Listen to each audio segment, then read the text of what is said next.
He's a manager that we should go and get for the free. Ain't going to cost us nothing. Get him in there.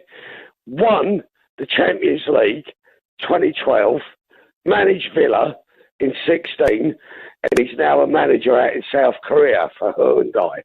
Who's that? Don't know. Who's it? Who that is? Who's it? You. What do you mean? Well, do you not know, Jay? No, who's it? Roberto Di Matteo, mate. That clip kills me. Listen, bless up to everyone who's locked in. There's 400 in the building. We've already got 185 likes. That's crazy. It's over 500 now. First and foremost, yeah. Smash the like button up. Sub to Yardman. He's that close to 13,000 subs. So make sure you're doing that. Sub to me. Yeah, about 250 away from 118.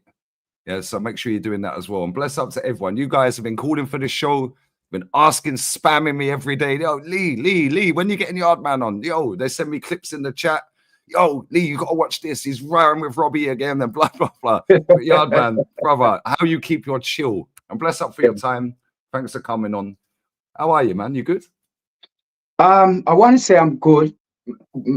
Mentally, physically, emotionally, I'm trying to be good, because I have to be good. I have to keep it for the family. But when you put on that sports, that sports body and the mind, I'm F. I'm gone. You're drained. When I take it off, then I'm back to normal. When I'm going to sleep, sometimes I even dream me being at the Emirates, and I have to wake up out my sleep and I said, like, get up. Like, this ain't happening. I can't be in the real world, break up in the morning thinking about this team, go to bed at night and dreaming about this team for all the wrong reasons. Not like it's the right reason. We're going somewhere, we're winning things, and you're buzzing. We're not buzzing here, fam. We're all angry. Not every one of us, not all of us, because some people, they want to see Mikel Arteta get another year or two. Some people said, it's gonna come. People like me, people like you, and a lot more out there just want to get him out. Just go. Do like what you see Jurgen Klopp do. You know what? I can't take you no further. I'm gone. And the button to say this is a relay. Like, no joke thing. It is a relay. Because manager will come and manager will go. There's no manager gonna stay at a club for his lifetime. None.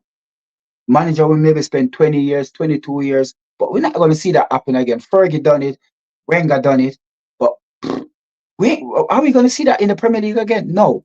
So it is a relay. It is a button you have to pass on, and we are you are with this club, yeah. You are running your leg.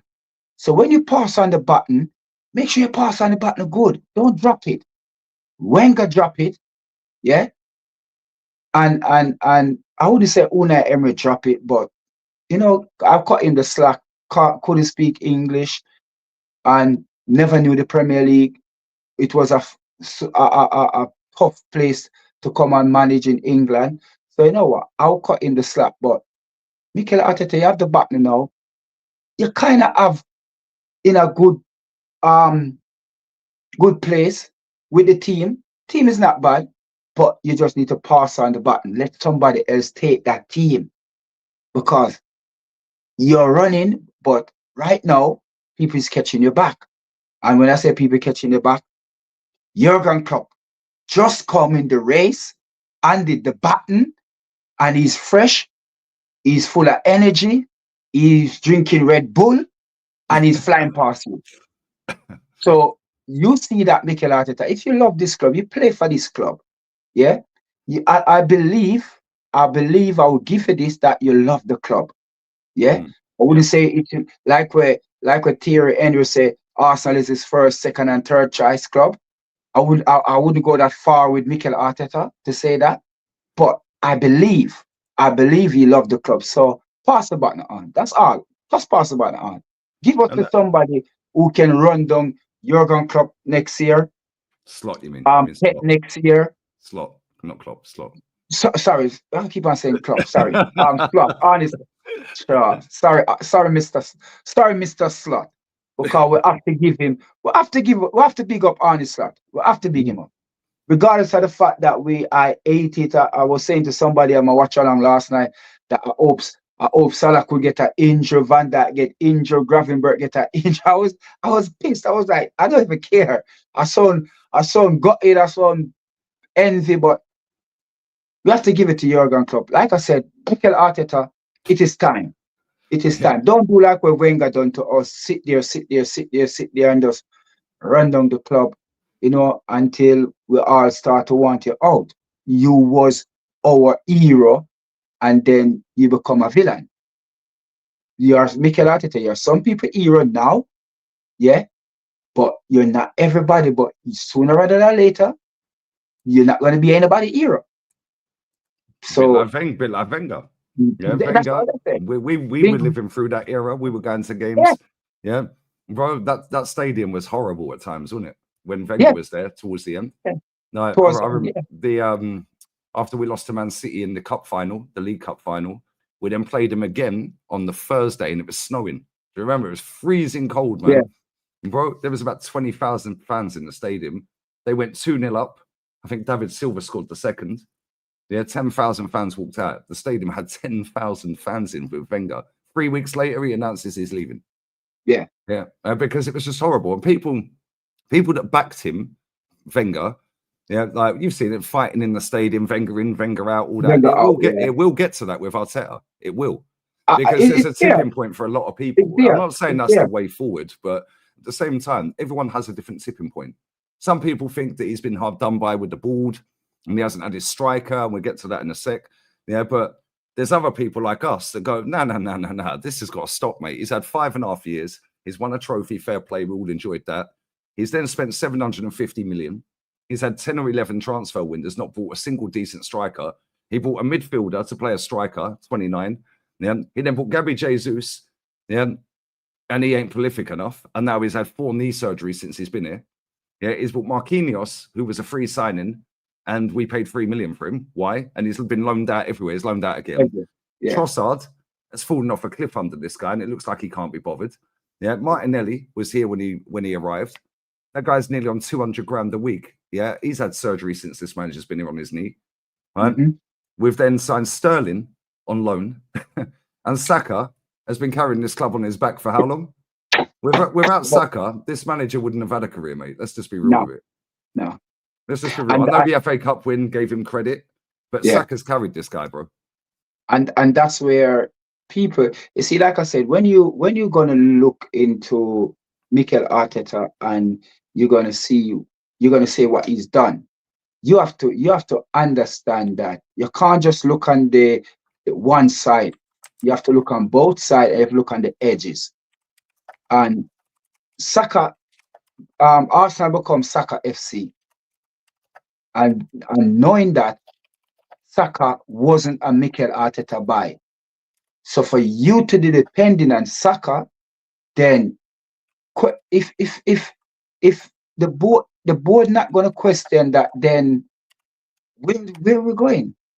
Where we're going? Because all of your buy that you buy, apart from Gabriel Mangales, yeah, who else on?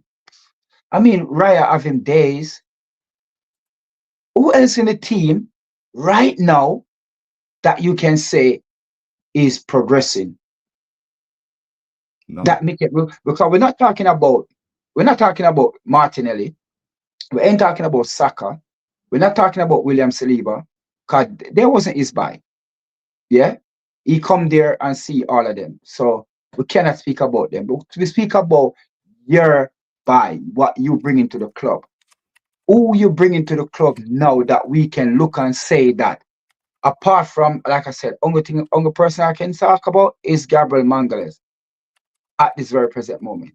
Maybe David Raya, maybe. But everybody else is fading away. Declan Rice come over 100 million. And look at the guy now. I remember 2 seasons ago, we were arguing who's better, Rodri or Declan Rice. Some people saying, you know what, Rodri maybe shaded over Declan Rice. Yeah? Many people say that. I believe that, yeah, Rodri, but after Rodri, it was Declan. Fast forward 2 seasons. Is it Declan Rice the best midfielder in the Premier League right now? Nope, No. nowhere near. Nowhere near. So He's not even the best midfielder at Arsenal. Partey's better than him. Partey's been better than him. And why I'm not gonna blame Declan Rice, because we buy him as a 5 or a 6, but we are playing at 8. Last night I was watching the guy, and the guy touched the ball more than Odegaard. He was the one who was orchestrating every little thing. And I'm saying to myself, look at that. I'm saying to them, look at that. Declan Rice having more touch than Odegaard. Why is the heavens sake? Odegaard stay on the right hand side. Why? Is it something over on the left where I can't go over there? Why is Odegaard cannot go over on the left?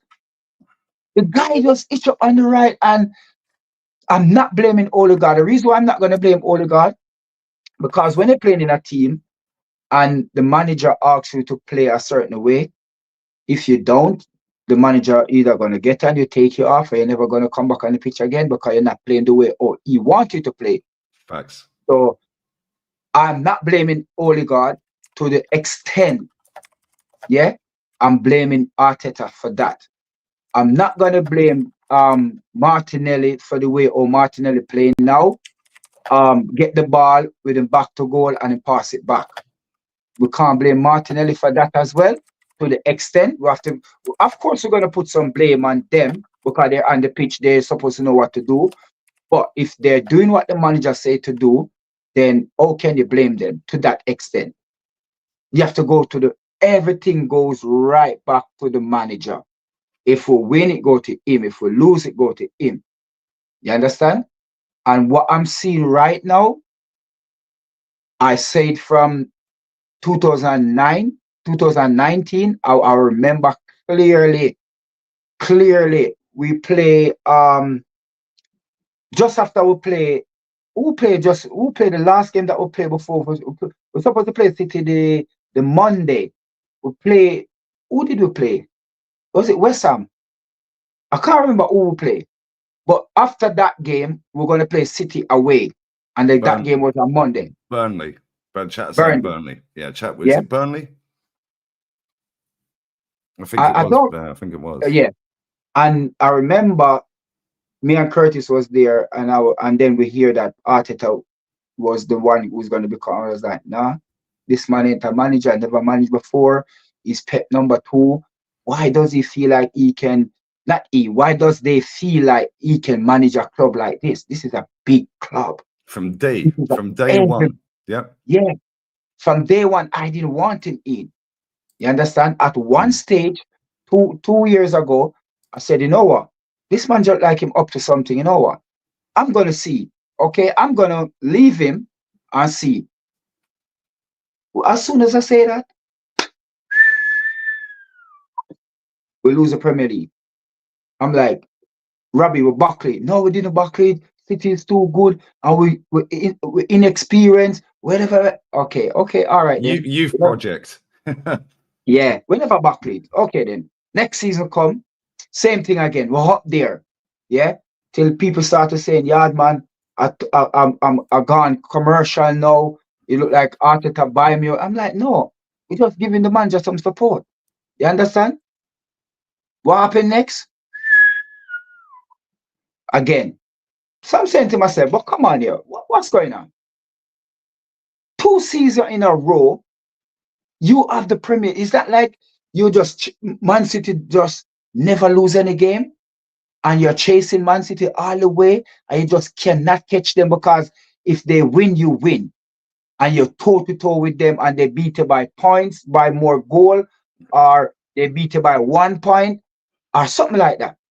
Then I could understand, I could say, you know what? They're just too good, because we do everything in the book to try to catch them. When we play them, we maybe beat them at home, but we'll go away, and we'll draw with them. That's no problem. We didn't drop points, because if we draw with them, they get 1 point, we get 1.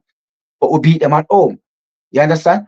So what more is this man going to do for me to say he is the one? Because last season, yeah, the team was a much better team than this season. Oh, 100%. The last two seasons, Yeah. before the World Cup, and I'm not saying the World Cup messed us up, because it didn't, because we were still playing very good after the Yeah, World we Cup. still. But he rushed Jesus back, and Trossard was playing great.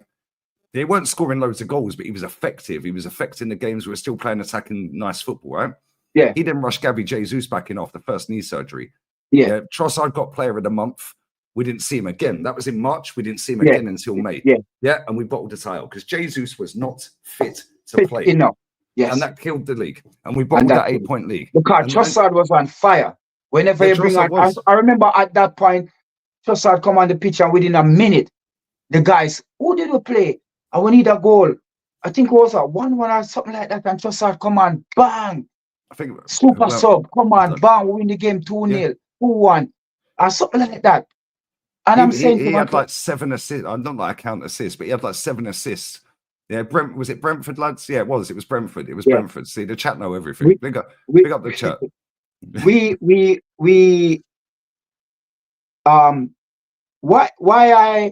only thing I blame the owner, the board, is the lack of ambition for the club. From when Mikel Arteta come in for the last 3 years, I can say that the board actually put money in. Because I said this the other day, day before yesterday, when you as a manager go to a club, there's 2 things you would really like to have, and 2 things you will cross a finger and pray that the club gives to you is time and money. Any manager, you tell them that, you know what, we give you a 5-year unsackable, and we give you the money. And plus, after they do that with Mikel, they even go as far as let him do what he want to do. So we can sit here and say Mikel did have the same, I'm not going to say have the full 100, but Mikel Arteta did have actually 70% of the talk in Arsenal. People not going to sit here and tell me that he was a yes man, because we have never seen the crankcake give Wenger 100 million to spend on one player. Nope. So for that reason, nobody tell me nothing. Nobody tell me nothing. For UK, there's only 3 clubs in the Premier League spend 100 million on players, on one player. 3. Chelsea done it twice, and Man City done it once, yeah, and Arsenal. Only them 3 clubs ever spend 100 million on one player. No other club. As big as Man U is, the Man U have never done it. Yeah, I think the farthest them go is what, 80 something for Maguire. They paid 80 and Maguire. Anthony and Maguire. Yeah, that's Anthony, I think, is another 80 something. Yeah. Oh, I think so they paid 90 for Pogba, I think, as well. Yeah. But they never spend 100. You understand? They never go 3 digit. They always say the double digit. So for Arsenal to give Mikel Arteta 100+ million to spend on one player, don't tell me that they don't back you. Don't tell me that they don't give you the club to make you do what you want to do. So where is the ambition from the club to say, when we give you this money, we need to see that trophy? Because if you don't, then we got to let you go. If they just say that to him, if they just say that to this manager, I know this guy wouldn't be so relaxed. Because day before yesterday, I see him come out before we play Nottingham Forest at the press conference, and he's gonna come out with this, over my dead body, I'm not giving up. I'm like, shut the frig up. What do you mean you're not? We need to get that shovel out now, mate. Like real talk, like just get the shovel out. Yeah, he's chatting waffle, man. Like, why is it that you feel like you can have that talk now? Why are you gonna have that talk? You try to trick people. That's why I said you're a fraud. Because when 2 seasons ago, you should have come out when you are leading the Premier League. You should have come out and said, over my dead body, I'm not losing this league. Facts. Last season, you should come out and say that over my dead body, I'm not losing this league. This season, when the season started last year, before a ball kick, you should come out and say, you know what? I've done it twice. I go to the promised land twice and just a step over the line this year. I'm telling you now, I'm doing it. When you feel like you're gonna come out with that bullcrap, when you know that Liverpool was what 9 points ahead, 11 points ahead, yeah, with what 9 game to go, you're gonna come out with that. Oh, to make us feel like if we lose the Premier League, if when Liverpool win, oh, Mikel Arteta come out and he was fighting, but Liverpool was too good. I'm not buying it. I'm not. Sorry, I'm not buying it. You look at Arne Slot. You look at Amarin. You look at Arteta. The three of them, yeah. Arne Slot take over in November. Manu. Mikel Arteta take over in December. Arne Slot take over in the summer. Yeah. But do you realize the comparison between Mikel Arteta and Amarin? When Mikel Arteta come into Arsenal, yeah, there was no manager bounce apart from the cup win. Yeah, but he come in with this big ego. He's the man. He's full of discipline. If you don't listen to what I say, you're out the door. It's just what I said, nothing more. You cannot say nothing. You don't have any choice. You don't have an opinion on it. Is what I say. No, he get rid of who we want to get rid of. Sweep out. Everybody said, oh, they are bad. They get rid of them. Get rid of them. That was the wrong thing to do. That was the wrong thing, because you go to that club, you're not a experienced manager. You are a rookie manager at best. Yeah. So you need this experienced player, man like Mesut Ozil, as much as is that type of luxury player, but you have man like Emil Smith Rowe coming through, Saka coming through. That is where you need Mesut Ozil to help bring these youngsters. As much as I wanted Ozil gone there, but you're spitting facts, because this is what Real Madrid do. Yeah, Luka Modric is still balling at nearly 40 years old. Yeah, why is he still there? Why is he still there? Why? Because they've got the youngsters coming through. Yeah. So now you get the mentality of the club ingrained from the elders to the youngers. Thank you. What Endrick's sitting on the bench. He scored yesterday in the cup. Yeah, right. Yeah. He's seen Mbappe coming. He's got Vinny there. He's got Rodrigo there. Yeah, he's struggling to get a game. Yeah. Yeah, but why? He knows he's going to get his game at some point, and when he gets his game, he has to take his chance. Now he forces his way in the team, but you're learning every day from the winners, the World Cup winners, Champions League serial winners, like the league winners, the Copa del Rey winners. Mentality, bro. I was saying this on the show yesterday. Yeah, right. When William Saliba goes to the French national team, he's sitting there with Camavinga and Mbappe. Mbappe's won a World Cup. Camavinga's not. But Camavinga has won Champions League. Yeah. Yeah, he's won the league. He's won every competition you can win. And he won a cup at Rennes in France. Yeah. Right? So he's won everything, apart domestically, but he's won for nation here, yeah? What's Saliba won? They're in group chats. Do you know their man are in group chats? Oh, yeah, why is still... Then you've got Martinelli, you've got Gabriel Magalhaes, yeah, going off to Brazil, and they're seeing Rodrigo, and they're seeing Militao, Vinicius Jr. Then you've got Saka and Declan Rice going off to England, and they're seeing Phil Foden. He's won 6 league titles. Yeah, you're seeing Jude Bellingham. Well, he's already won 3 trophies. In fact, he's won more than that. He's won 5 trophies. He's been at Real Madrid. Yeah. He's been at Madrid a year and a half. He's won 5 trophies. Yeah, he's won 3 trophies in Europe. He's eclipsed Arsenal's entire European history in 18 months. In 1 year, yeah. 1 year. These men know. They're not stupid. Yeah, and I agree with what you said a minute ago. I don't necessarily blame the players so much anymore. The manager's picking them, bro. Yeah, this manager has had Timber have knee surgery. Tomiyasu have 2 surgeries. Martinelli have surgery.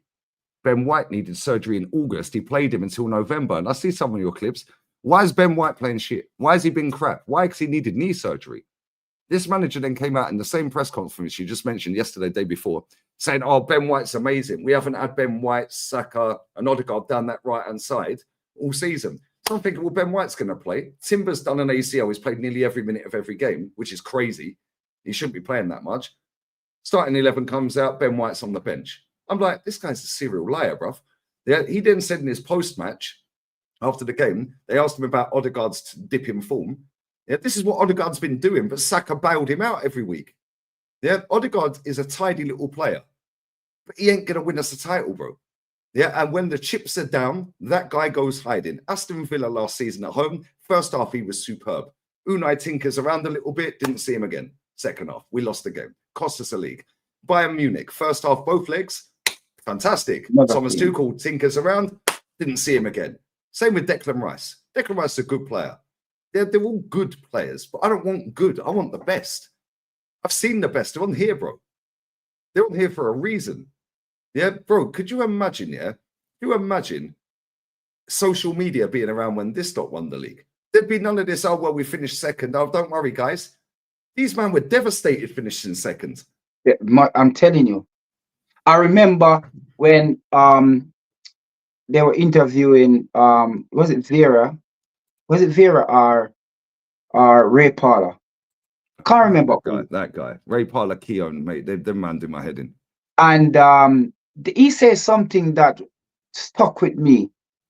And I'm saying, is that what it was like? And I remember one of them, I don't remember who was it, but they say, when I say maybe you're going to know who say it. And he's saying that 90% of the time when they come out for game, they actually win inside the tunnel. In the tunnel, yes. They But look at the size. The game in the tunnel. But look at them, they were all 6 foot. They were all strong. They were quick. They were technically gifted. And we had a manager, excuse me, that had actually already won stuff at other clubs. Yes. Yeah. That's the difference. This guy, this manager should have been sacked after Unai Emery beat us with Villarreal. Because that's an embarrassment to our club. You've sacked that guy because he weren't good enough for us. You brought this guy in and he's lost to him with Villarreal. Bro, I've got more subs on this channel than Villarreal have population in their city. It's an embarrassment. And you know, this is how classy Unai is, yeah? He could have done a Jose and gone running around the pitch like, all of this one, giving it the bigger. He just walked straight down the tunnel and let the players do all that. Then after the game, he was interviewing and he said, well, listen, we're in the final. Fine. Mm-hmm. Then he does Man U. Bro, off of the back of that, that's with Villarreal, with Francis Coquelin left wing. Etienne Capoue, Raul Albiol, Juan Foyth, Gerard Moreno. Bro, these players would not get in our team. Let's just be real with it, right? Yeah. And he, for the back of that, won that Europa League, got qualified for Champions League, was in a group with Atalanta Young Boys and Man United, got out the group, slapped up Juve 3-0 away with Villarreal, done them 4-1 on aggregate, gets Bayern Munich with Nagelsmann, does them 2-1, see you later, bye-bye, you're out, gets Liverpool in the semi. He's in a semi-final of a Champions League with Villarreal. He was winning that 2-0 over 2 legs. He was 2-0 up with half an hour to go, and he bottled it. Well, I wouldn't say he bottled it. They just run out. They weren't supposed to be there. Let's be real. Bro, this guy was literally half an hour away from a Champions League final with Villarreal. This guy has been to 1 final in 5 fucking years. 5 fucking years. Poch got to 2. David Moyes has got to 1 and won it. But did he really get to 1 final in 5 years? I wouldn't say that because it was Unai Emery who take us to the semi-final. So no. I thought that as well, but the cup started in Jan. That cup started in Jan. No. Remember when he took over? Our next game was Man City away, but because of Corona, all football is stopped. So the next time we start to play, it was we played for the FA Cup. Was the first thing that they kick off. But remember, the FA Cup started in Jan. Yeah, Corona was March. No. The FA Cup that Arteta win, it wasn't he who take the club there. Remember, him just play 2 games. Remember, Abba scored a 2 goal for him, semi-final and final. I remember. Yeah, that. Yeah, see, I thought that maybe you are right because I thought that. But the FA Cup starts in January. He got the job in December. Yeah. Right. But I remember Danny Ceballos scoring against Sheffield United. No, but remember when we I'm sure Arteta had the whole campaign. I'm sure he did. No. Unai Emery is the one who's take us to the semi-final. I will sack him. And then Mikel Arteta took over in the December. Definitely. He just played 2 games. 2 games he played in the See, FA I Cup. thought this. I've said this on stream before, but then I doubt myself because I'm like, it starts in Jan and he got the job in December. So I'm like, but it was the COVID year, so maybe everything was a bit upside down. The Premier League didn't start in January. The Premier League did stop. The cup started. The cup. No, the cup did play already. No, but remember, 2019, the FA Cup was already started already coming to December. Let's have a look. FA Cup. Because I've said this before on stream, and I always get bamboozled with it. No, the Mikel Arteta only played 2 games in the FA Cup and win it. Only 2. It was Unai Emery who take us to the semi-final. What year was that? Not 2020. Or 19. 2019. 2019. Yeah, we won 2-1. Danny Ceballos stoppage time. Who is the manager? Let me go through. Squad, lineup. No, it was Arteta. Arteta was in charge for Sheffield United. No. Because you're talking about the next. You're talking about the next FA Cup. No, but this is the one that he won. No, he didn't play the whole season. No, this is the one that he won. When did 1920 win that FA Cup, yeah? Yeah, and he took the job in 2019. Yeah. December. So Arteta was in charge. No. So how would he play? How would he actually manage the FA Cup while him coming in December when the FA Cup started to play before Premier League started to play? No, that's you're thinking the League Cup. The FA Cup starts in January. The League Cup starts earlier. I remember the FA Cup starts first week of Jan. It's after Christmas. I remember when we go to Box Park for that 2 game with AFTV. I remember clearly. We went to Box Park, Wembley, because nobody was allowed in the stadium. Yeah. I remember we go to Box Park for the first game, Mikel Arteta in charge, and Abba score 1-0, 1 against Chelsea, I believe. Was it Chelsea? It's 2 against Chelsea and 2 in the final. Yeah. But look, I've Googled it, yeah. See, I always get baffled with this as well. But I've Googled it. This is Sheffield United, FA Cup. Yeah, 2020, June 2020, because obviously we came back out of lockdown. That was the quarterfinals, yeah? And Danny Ceballos scored in stoppage time. Yeah, and Arteta was the manager. That wasn't the FA Cup that he win. I'm 1 billion % sure. Yeah, that was 2020, bro. I'm 1 billion % sure. Yeah, but that's 2020. Yeah, he won it 2020, bro. Yeah. Against Chelsea in the final. Oh, I'm going to check that. We had Man City in the semi, and then he got Chelsea in the final, and Ava scored a brace in both. No, I'm pretty sure. What we're going to get back to that.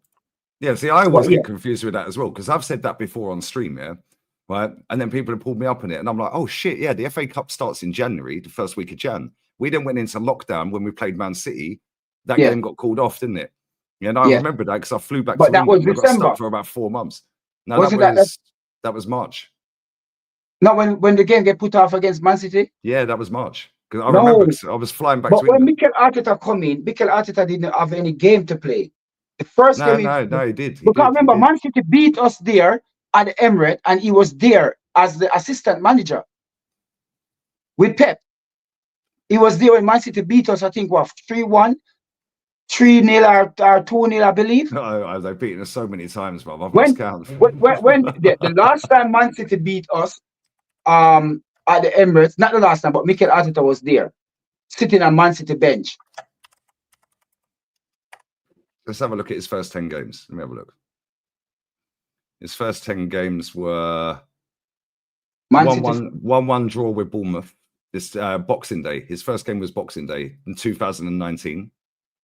We drew 1-1 with Bournemouth. Then 29th of December 19, we lost to Chelsea 2-1. Then we played Man United on New Year's Day 2020. Yeah, and we won 2-0. Then we beat Palace, drew with Palace 1-1. Then we played Sheffield United and drew 1-1. Then we played Chelsea, drew 2-2. Then it was Burnley 0-0. Fucking hell, look at the state of these results. Then we slapped up Newcastle 4-0, something we ain't done for time, by the way. Then February 23rd, Everton, we won 3-2 at home, and then he didn't have another game until the 3rd of July in the league, and we beat West Ham 1-0 because that was in lockdown. Lockdown came in the first week of March. So I remember I was flying back to England for a week. Yeah, and I got stuck there for about 6 months, because they locked the game down because we were supposed to play Man City after that Everton game, and they locked it down. Yeah, and then that's then when we played the cup games. Yeah, and he was in charge for all of that cup. He was in charge for all of it. Okay. Either way, forget all of that. Who cares? Yeah. Fact is, he's won a cup. That was 5 FA Cups ago. Why is he still here? That was 5 FA Cups ago, bro. 5. In fact, that was the 6th one. We've had 5 more since. This summer will be the 6th from when he 5 more from when he won it. Yeah. One fucking cup in about 20 odd attempts, bro. How is this guy here? Because you said you don't blame the ownership so much for like giving him the money. I don't either. They've given him the money. Now go and do what you got to do. What pisses me off is the constant PR around this club, right? Because they've given him 15 million a year. Why, bro? He's on nearly double Ancelotti. He's on 3 times Inzaghi money. Why? I don't understand. I'll tell you why. Because they want another Arsene Wenger, bruv, to just shield what they're doing. They don't want to win, bro. We know the Kroenkes, bro. They got a record. We've won 4 FA Cups since they've been here. Yeah, 4 FA Cups. That's all we've won since the Kroenkes turned up. Yeah, that's it. They don't care about winning, bro. They don't care. Yeah, that's what I'm saying. That the lack of ambition that the Kroenke have for the club, that is what killing the club. And not until we get on top of them to let them know that, you know what, like, cut the slack now. You need to do because we put it this way. We can say Kroenke out all day, all night. Yeah, they ain't going nowhere. They own the club. They don't have to sell it to nobody. You understand? But what we can do, we can make them make us winner. Give us winners. Give us a winning manager. Because people are going to say, oh, the Kroenke out. But Arteta have to go before. But do you think if they get rid of him, though, because, like, I've thought about this a lot, if they get rid of him, do you actually genuinely think, though, like, and I want him gone. I didn't want him here from day one. I'll get the super chats in a minute, guys. I ain't forgotten them. They're start, There's 2.5K in the building. Yeah, nearly 1,000 likes as well. Bless up. Make sure you better be over 13K right now. Yeah, his link's pinned, Sunshine's comment, and it's in the title for his channel. So come on, road to 20K is on. But do you genuinely think, if they get rid of him, which is highly unlikely anyway, because he's getting top 4, which is all they want. Yeah, and he's the shield for that. They've given him that big contract so he could just shut his mouth. Yeah, like, and just, I'm not saying they've colluded together to say, like, we only want top 4, blah, blah, blah. But they did the same with Wenger. Make him the highest paid manager in the world. He's going to be a little bit more lenient, going forward, because he's sitting there, well, I ain't getting 15 million anywhere else, am I? And nobody else is paying this guy. Ancelotti's on 8 million, bro. He's their most successful manager in their history at Real Madrid. And he got sacked once, come back again, right? And he's managed about 50 games more than Arteta has at Arsenal. And he's won fucking most trophies in their history, But do you think that if they did sack this guy right now, right? Do you actually think and believe in your head that they're going to get a proper manager? They'll probably give it Jack Wilshere or Mertesacker. No, real talk about lying. They've got a track record, bro. They didn't want Unai Emery in the first place. They wanted Arteta. That's where the ambition come in. That is where the ambition come in. And when it's going to change? When it's going to change? When are we going to actually change? If somebody says maybe be the next manager, it's true. Or maybe they go for Van Persie, take him from when the final. Maybe they go for Van Persie. Or Patrick Vieira or someone. Like, do you know what I mean? Yeah, Vieira would actually be better. At least he's actually managed. Seski's actually doing all right. The problem with Seski is, a lot of this fan base don't like him, because of the way he left the club. Yeah, with the Barcelona shirt being put on him, going to Silverstone. It wasn't his fault. No, I don't blame any of these players, bro. The Spain player was the one who put the shirt on him. I could see that he was even backing away from it. You understand? But how could you blame Cesc at the time? How could you blame his international teammate at the time for do what they do? The guy was there not winning nothing. All Cesc win there was 2 FA Cup, I believe, 1, 2. Well, and then he goes to Barcelona and cleans up. Yeah. And he was playing false 9 as well. But you know what hurt the most? Chelsea. Why did Arsenal put in a buyback clause? Why put in a buyback clause that allow him to go to Chelsea? Do you know what Wenger said then as well? He said, I think we had Ozil at that point, or Ramsey was there obviously, but I think was it Ozil at that point? Yeah, yeah. I think it was Ozil. The end he said, I don't because you can't obsess on Ozil there. And Cesc, I remember because we had scouts or someone at Barca, and we were looking at Alexis. Yeah. And Cesc phoned up Wenger and said, "Are you here for me?" He went, "No, I'm here for Alexis." Well, Sanchez wasn't a bad buy. Sanchez was quality, man. That's the best player other than Cesc and Van Persie. But imagine having Mesut Ozil, Cesc, and Sanchez. Imagine that. And Ramsey. Oh my God. No, Ramsey wouldn't play though. He wouldn't get any game. Ramsey was good. Yeah, Ramsey was good. He was good, but that's what I said. Having Cesc, Cazorla, nah. Yeah. Oh God, he ain't getting him over him, bro. No, it wasn't. So when you look back on all of these, you have to say that the man. You know what? I was thinking just before I come on. I was just gonna Google it, and then when I see my head down, I was just gonna look to see Jurgen Klopp net spend for the 9 years at Liverpool. Yo, chat, get to work. You mathematicians in the chat, work out his gross spend, and then work out the net spend in the 9 years. Yeah, because I guarantee Arteta's not far away from it. Yeah, and then do the same with Arteta. Yeah, net spend and gross spend for both of them. All they can do is just see how much money Jurgen Klopp spends during the 9 years. Because we know that Arteta spent 750 million. And look at the state of our squad, Yardman, yeah? Real Madrid's squad costs there or thereabouts the same as ours. Look at their fucking team. That costs nearly the same as ours, bro. Yeah. They got Mbappe, Vinny, and Rodrigo for 75 mil. For the free. Yeah, forget the wages, the fees. Mbappe was free. Yeah, Rodrigo and Vinny cost 75, 80 million. Yeah. Like, come on, man. We're spending 70 million quid on that tranquilized German giraffe up front. He's crap. Donkey. He's a donkey, bro. My nickname's Donkey. Yeah, that's because you're a donkey on the pitch, bro. It always looks like he's been sedated. When I see that one, when I see that one on social media, I'm like, fam, what did you say? What did you say? How can you call yourself a donkey? This sums up the club, though. We bought a guy called Trusty when we were trusty in the process, right? Yeah. We bought a geezer called Mikel. Yeah, when we've got the manager called Mikel. Yeah. Bro, the whole thing's a shit show. We brought Ben White to play centre back. He's now right back because he was shit at centre back, and Saliba was better, but who knew? Yeah, well, we all knew, right? We then brought in Timber to play right back because he wanted Ben White to be replaced. So then he plays Timber at left back. He does an ACL first game, right? Then he brings in Declan Rice to play as the 6. He puts him as the 8. Yeah. And then he brings in 29, the donkey, to play in midfield. He tells us all in a press conference, well, we've got to give him 55 games before we can judge him. And I don't know what his best position is. Why'd we buy him then? Then that failed. So he puts him up front.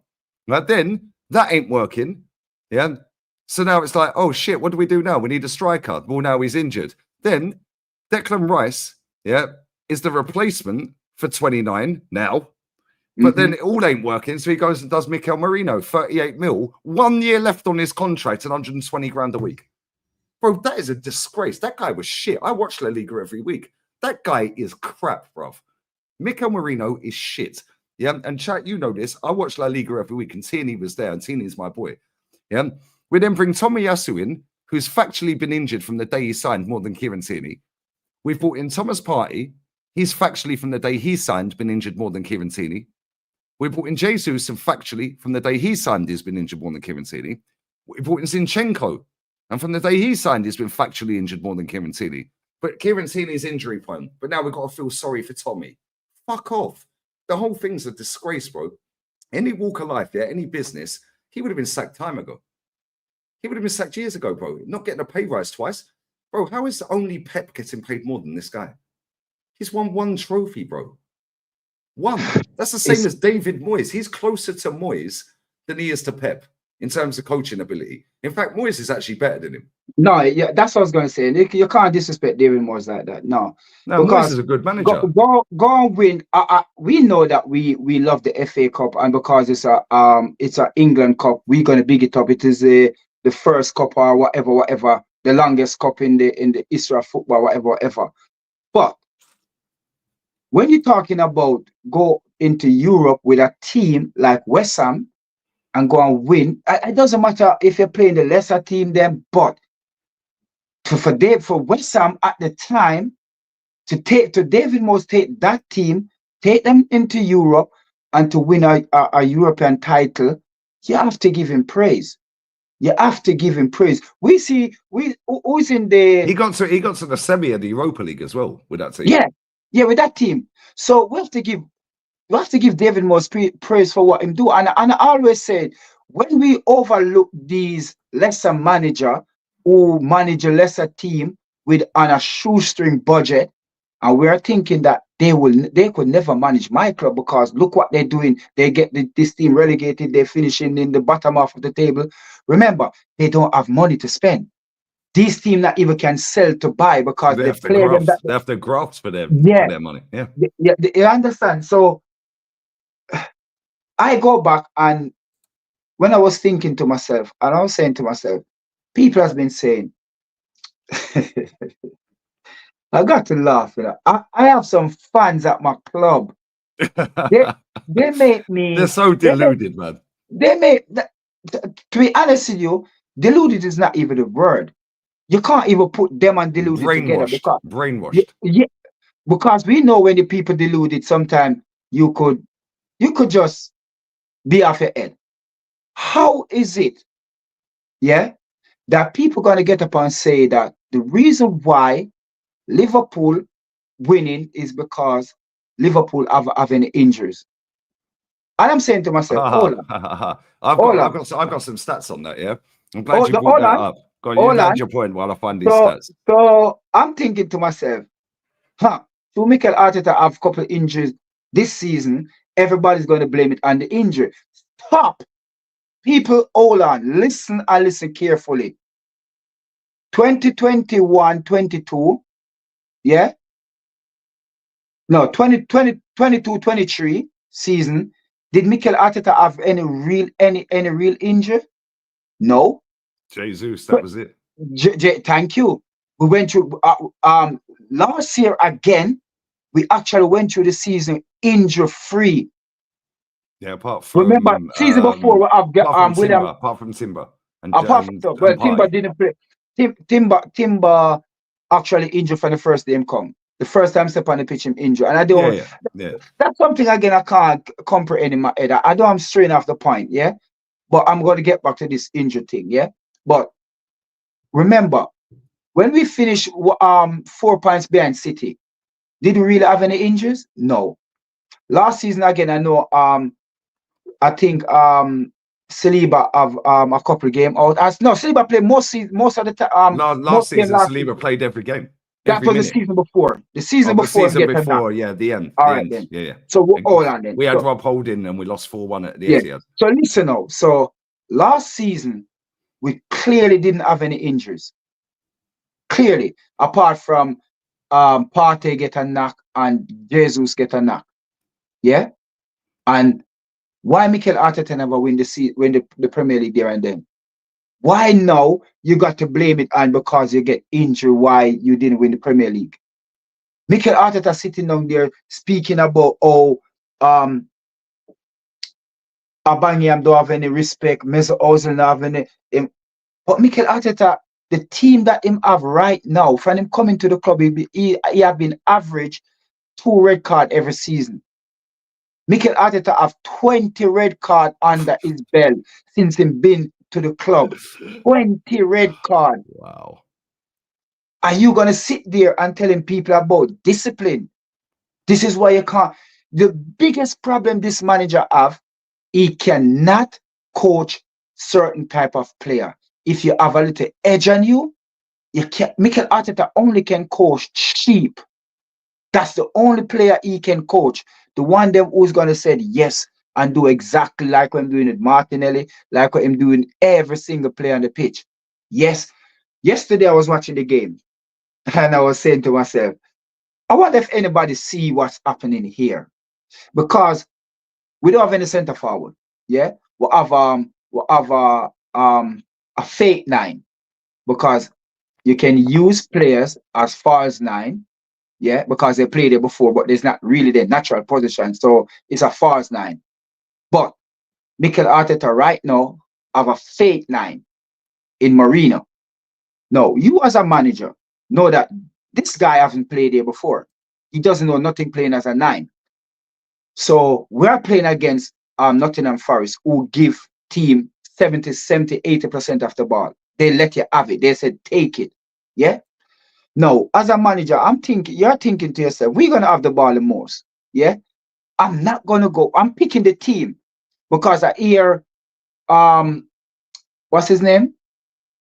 What's the interview asked? Well, I'm going to get to that anyway.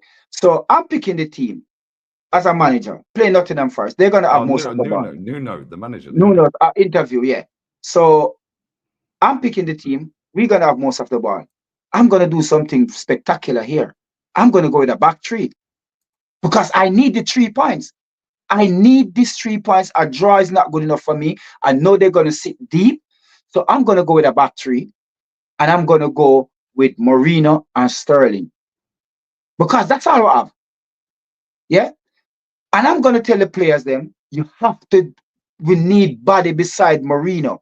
We cannot leave him up there, him alone, because this guy have no dribbling skill. Him have no sense of position to be a nine. He's got him no have nothing. hold-up play to spin it around the corner. He's not got the movement of a striker. He's a DM. We have to have body beside him. Did you know? I don't know if you see it yesterday. Moreno was the one who cleared a header from a corner. Yeah. And then when the ball play out, Declan Rice dribbling the ball. When Declan Rice reached over the halfway line, Moreno wasn't there. Yep. Moreno wasn't there. No, when Moreno have the ball in the box, him have it 30, 40 yard outside the 18-yard box. Yeah. We know that they're playing a low block. For heaven's sake, why you don't kick the ball in from out the 18? Did Mikel Arteta ever hear about something called deflection? Did he ever? I don't think him know, because if you're not, team know Arsenal that they're not going to open up. You're Nobody only going rates us, bro. That's the point. Nobody rates us. You've got an experienced manager, yeah, in Nuno, who had Tottenham top of the league when we were bottom with this manager. First time ever in English football history, we were bottom of the top division when they were top. He should have been sacked then. Right? He then gets sacked from Tottenham 3 weeks after that happened, goes out to Saudi up against Al Hilal, which is the Real Madrid of Saudi. He goes at Al Ittihad, yeah? Right? They're a decent sized team. They're a good team, yeah? Right? They're like Arsenal, maybe. He goes and does back-to-back titles against the Real Madrid of Saudi. He then gets sacked. Then he gets sacked, yeah? Right? Because they were like 5th when they sacked him the following year, right? He saves Forest from relegation. They get points deducted, and now he's fucking 6 points behind us. He's a good coach. He's a good coach. And guess what? Any decent coach will pull this manager's pants down. Sean Dyche, yeah, fucking Graham Potter, Eddie Howe, Nuno Espirito Santo, fucking Unai Emery. Bro, they'll all pull his pants down. All of them. Done it. All of them. Every single one. Let me grab these stats very quick. I will get the super chats, guys. Bless up. There's 2.6 in here, yeah? I will get these super chats. Let me get the super chats very quickly, and I'll come to the stats I want to show up and get your thoughts on. Big up to Mr. Catsalas. Big up Lee, the Spaniard. Yeah, I'm Lee Gonzalez now. Fighting the good fight and keeping our standards high. I'll take us spending 800 million in 5 years to rely on 2 kids. Yep, them 2 kids are getting paid 10 grand a week between them. Yeah, that's crazy. And they are 2 best players right now. Big up to you, bro. Big up Chris Woods at Arsenal. Well, I wanted him when he was at Burnley. I was swapping for Lacazette back then, but there we go. Yardman is a real don of AFTV. Not the prune doing them interviews who keeps interrupting him. Yeah, and trying to silence the truth. Arteta out. Like, bro, you and X need to do a show together. I swear down. Yeah, that'll break the internet. Did you call him a cartoon character or something? You lot are too funny, man. Big up to Graham. You were not wrong from day one. AFC will never win anything with Arteta. Total mismanagement of our resources. 750 M's. We can't win a Carabao Cup. It's pathetic, mate. Big up Graham, bro. Bless up, brother. We need the leave. Oh, no. F that guy, bro. That guy's a dickhead. Yeah. Apparently, after calling me a rat nearly 6 years ago, brother, apparently he's that close to being part of the rat army and that. Do you know what I mean? Yeah. Still trying to stay relevant. Good luck. Big up Shabalaza. Big up Legends. That Muppet Twitter cook sesh. Yeah, we're gonna get a Muppet. It's a mutant Twitter cook sesh. We're gonna do one very soon. End of the season, guys. Not sure when. Bless up to you, bro. Big up TB. Yardman, would you do an Arteta out protest? Bro, it's pointless. That stadium's infested. Yeah. There'd be about 10 people there, bro. Yeah. Let's just be real with it. Turkish done it before, bro. Yeah, for I was on protest for Conky out and it was half decent and Wenger out and all of that. Yeah. Northside said that he did they were trying to do, I think it was the Chelsea game just after lockdown, the first full attendance. Yeah, and Turkish was there and there was 3 or 4 other people there. Northside rocked up. He was like, where's the protest? Because they were gassed that it's a full stadium again. Yeah, all inside the stadium, yeah. Which is cool, let them do what they want, but it is what it is. Big up to Kieran as well. Big up Gunner and Yardman. Been here for time. Much respect to you both. Keep spitting facts. Kieran, come on. You're always a G in my chat as well. I love you, bro. Bless up to you, bro. Appreciate the super chats as well. Make sure you sub to Yardman's channel. You're over 13k now. Come on. Okay. And big up the villain. Arteta's net spend is 415 million. Yeah. Jurgen Klopp's is 346. That tells you two things. Number one, their talent ID is better. Number two, they can sell better. Yeah. We're ripping contracts up. They're selling fucking players for like 20 mil that are shit. Yeah. Yeah, it's crazy. I want to get these stats up and get your thoughts on this. Bless up to everyone locked in. Where are we? Here we go. Right. Stat number 1. I don't know if you can see that. Days spent at the top of the table this season. Liverpool 145. Man City 41. Brighton 7. Manchester United 1. That was the opening day. Arsenal, no days spent at the top of the table. All right, next stat. Because these men love to spin a narrative, yeah? They love to say we're in a title race and this and this. Yeah, cool, whatever. Next stat. Next one. So, fun fact, Arsenal have averaged more points per game since Saka's injury than before it. Yeah, a little reminder, this is what the league table looked like before his injury. They then drew that next game, the game in hand, to go 7 points clear. But we've averaged more points without Saka since his injury than we had with Saka. So you can't use that as a fucking excuse anymore, guys. Here's a good one. Here's a good one for you guys. Prior to Saka's injury, Arsenal averaged 1.94 points per game, the equivalent of a 74-point season. 74 points ain't winning us the title. So we basically what this is saying is we were shit anyway. Yeah. Yeah. Next stat for you guys. We keep all the receipts around here. Yeah. Fucking don't let these people chat shit. They chat rubbish. Yeah. And they try to peddle narratives. Here's a good one. Here's a good one for you guys. Last season, so this guy, Jigglypuff, was trying to say, oh, Man City have been lucky because, Liverpool have been lucky. They faced no Isak last night, blah, blah, blah, and they've been lucky with injuries. Yeah, cool. Last season, Arsenal played City without Rodri, Liverpool without Salah, United without Bruno, Chelsea without Palmer, Palace without Elise, Brentford without Mbeumo, West Ham without Paqueta, and Wolves without Cunha. Cool.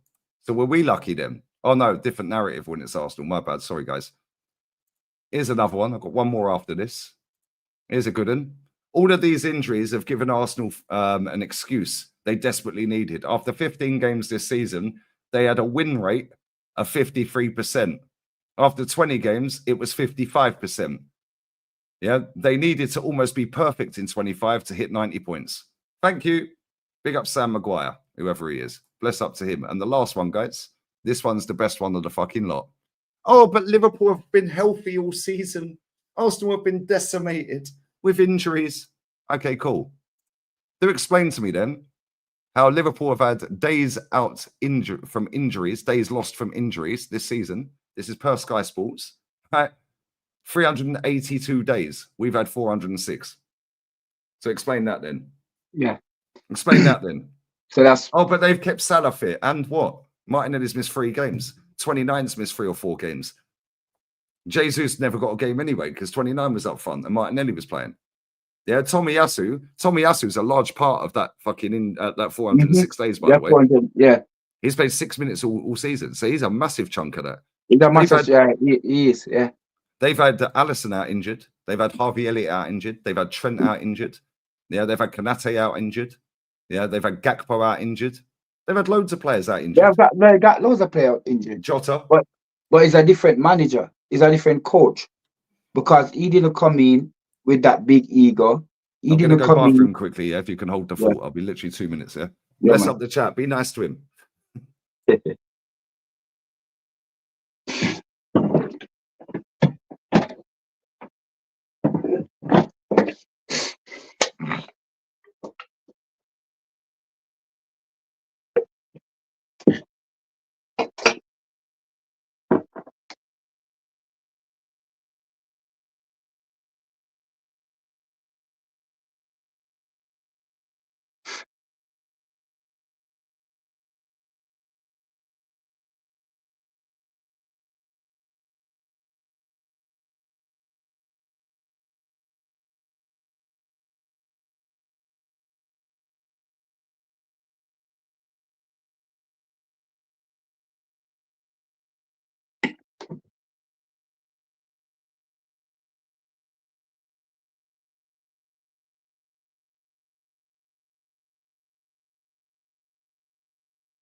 Yo, we're back. We're back. The chat said you fell asleep. They said you were falling asleep. They said the silence is golden and that. You can still talk, bro. Like, you are allowed to talk when I leave, bro. Like, they were like, yo, Yardman's on mute. They were saying he's froze. He ain't moved for 40 minutes and that.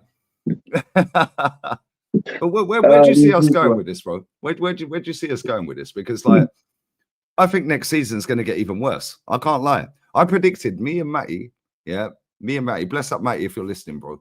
Me and Matty predicted, and Matty, if you're free, jump on for a little bit, yeah?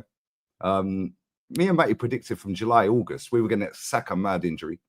Because it's easy to predict, bro. He's been running to the ground. This guy was coming on against Preston 3-0 up. Why? Yeah. We were beating Longs 4-0 at half time. Sub him off. Why didn't he come off until like 70th minute? I'll send you a link now, Matty. Yeah, bless. Crystal Palace 5-0 last season. We were 3-0 up on 57th, 59th minute, something like that. Saka played the whole 90. Chelsea 5-0 last season. 3-0 up after 59 minutes. Saka played the whole 90. Yeah. So there's 90 minutes I could have saved Saka in 3 games straight away. He's just Saka, Kai Havertz. He just doesn't sub them. No. And when you're leading in game and these are your main player that you have, why are you not resting them? Why are you not wrapping them up in cotton wool? Especially when you're pamming a team 3, 4, 5, 6, like we did when we come back from Dubai last year. We were pamming team, get them off, bro. 20 minutes up here. 20 minutes in or 15 minutes in against Lons. I think we were 3-0 up. Yeah, we were sitting there. We were, I think by half time we were 4, I think. Well, after, yeah. Take him off. Take him off, yeah. Wrap him up in cotton wool. Yeah, we're at the group stage. We've pammed this team. Boom, wrap him up. That's our star boy. That's the guy that can actually do something. That's the guy that'll get you off your seat every now and again and slap one's hoppings. Yeah, then, like you said, with 29, yeah, bro, this guy plays nearly every minute of every game. And then they wonder why his hamstrings fell off the bone. Yeah, Saka's been running to the ground for 4 years by this manager. 5 years.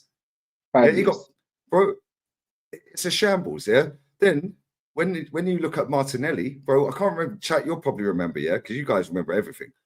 There was a game this season, it was recently as well. Excuse me, it was before the Dubai trip. And I can't remember what game it was. We lost the ball, and Martinelli was like 100-meter sprinter. Sprinting all down. The way back. He sprinted the whole length of the pitch. Did you not hear I said all the time? You cannot have the player them running 90 yards back to defend and 90 yards coming. For the love of Christ. The problem with Mikel Arteta again, what this guy do, he go out there and he sort of buy a player that can play in 3, 4 different positions.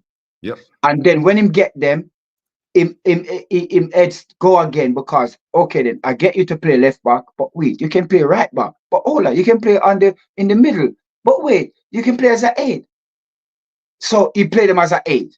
But when you buy them to play defense, do you know why he does that? Do you know why he does that? Sorry, it was Villa. It was Villa. It was the Aston Villa game at home. Yeah, this season. It was the Aston Villa game. Martinelli run 90 fucking yards down that pitch to get the ball back. Then, to give him back a ball. Then he gives it away when he gets up the pitch. Because he's knackered. Do you know why he buys players that are versatile and can play 3 positions? Because he's not a good coach, bro. Yeah. So he knows, right, well, if I have this, I can put this here. Bro, he bought Zinchenko. He's a number 10. Pep played him as a left back. He's actually a number 10. That's where he played before Pep signed him, yeah? Yeah. We've seen him play him twice now, because he brought him on in midfield yesterday. Twice in 3 years in midfield. I know he inverts into midfield. He's never started a game in midfield. Or come on to play in midfield. Bro, all of a sudden, his job's not on the line, but all of a sudden the title's fucked up.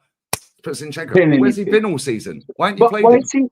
But you see what I don't understand? When people saying, oh, the January transfer window, that's what cost us the league. And it wasn't. It was the summer. Because, like I said, you get rid of Emil Smith-Rowe, you get rid of Eddie Nketiah, you get rid of Reece Nelson, you get rid of Vera, and who else him get rid of? Yeah, them 4 Ramsdale, but that's a goalkeeper. Well, Ramsdale wasn't going to sit on the bench because of England. He want to play. Understandable. He's that good enough. So, so you get rid of 4 attacking players. And this is when people want to sit down and blame. Like I said to you, Lee, the only thing I will blame the board for is them not having the ambition of wanting a club in England that they own to win title. If we were in America, remember, we would be better than City right now. Facts. We would have. But because we are so far away, their money has been making, they've been leveraging out the club, taking out money. I remember at one point that the dad take out 20 million to buy a rundown shopping center in America where nobody going. He just want to build on his portfolio. Yeah. So you actually let 4 attacking players leave the club. And bring in Raheem fucking Sterling. No. He bring in 2 defenders. Remember, Raheem Sterling only come on deadline day. This is true. We wake up the morning. We wake up the morning to hear that Raheem Sterling did sign. So we're not going to talk about Ryan Sterling alone. No, But that's true. That's very true. you Because sold, Edu even said that he weren't in our plans.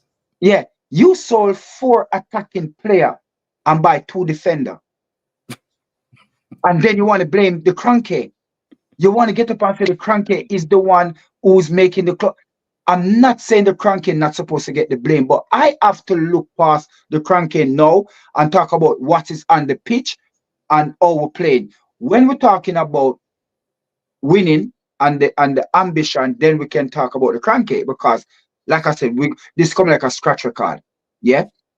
But one of the things, how can you blame the Cranky if the Cranky give you what in pay 38 for Mikel Marino and 40 plus for Calafuri, yeah? Yep. So 80 mil. I don't know, that's 80 mil. So you take 8 after you sell 4 attacking player, you take 80 mil and buy 2 defender.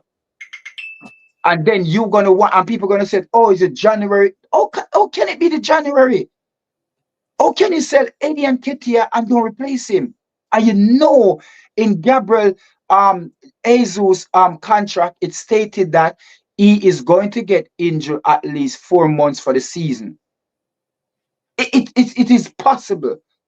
We know this is going to happen. We know Gabriel Jesus not going to go through the season injury free. We know this. So why have you said Eddie and don't replace him? Because you didn't buy Kenneth Avert to play as a false 9. Yeah? Okay, then. Look at this. So he's watching Pep, because everything Pep do, he do. And it's clear to see. Pep fall off the rail, he fall off the rail. Pep running for the Premier League, him run behind Pep. My neighbor buy clock radio. After I buy clock radio. but you see, we can't even blame Mikel Arteta. If we're being serious, we can't even blame him that much, because we buy a second best. So we're going to get second best. If that's what you want, if you go out there and buy a cheap, second, you buy twice. Simple as that. Yeah. Buy cheap, you buy twice. So, but we're buying cheap, but we're overpaying for the cheap. Oh, thank you. So you see Pep win the Premier League, and Erling Haaland, he went for him, because Pep win the Premier League with a false 9 every day of the week. He win. Pep doesn't really like out and out 9. He doesn't really like them. Yeah. So he win the Premier League 3 seasons ago. Yeah, and he go and get Erling Haaland to come in to play as a number 9, because he's not a false, he's a 9. So Pep Arteta should have looked at it and said, well, hold on, my daddy just went and buy a centre forward. Let me go and buy a centre forward as well. Because remember, he's just following the guy. Have you ever heard Pep Guardiola come out and big up Mikel Arteta?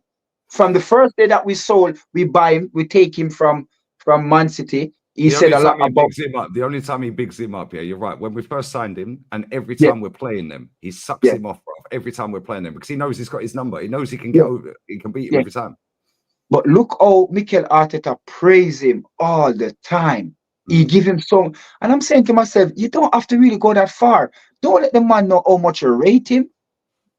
And every time you keep on doing, I'm not saying that's why we lose, but come on, have something about you. But Pep's always 2 steps ahead. So but Pep don't play the same formation or the same system every season. No. He adapts. Let me bring Matty in. Bless up to this chat as well. 2.5K still here. Yeah. Make sure you're subbing to Matty as well. I'll get his link in the title as well. Yardman, bless up. You've hit 13K. Well done to you, my guy. You need 113K real quick. Yeah, and Matty, and I've been waiting patiently, my guy. And we sit backstage. Yardman, me and him sit backstage. Yeah, we're better scouts than the scouts they have at this club. We sit backstage until like 6 a.m. Yeah, scouring Europe's talent. 4 million euros for this guy is on 9 grand a week. 7 million for him is on 12 grand a week. This man walk into our squad, and if they fail, you spin a profit anyway, and that goes towards the better players. Yeah, Matty, what are you saying, bro? Bro, we set up last. Matter of fact, we set up last night. It was 9 o'clock your time. It was 2 o'clock my time, or something along that line. And let me tell you, brother, I'm gonna read this out again. I don't know if Lee covered this because I had to dip out and come go on, you crack on, man.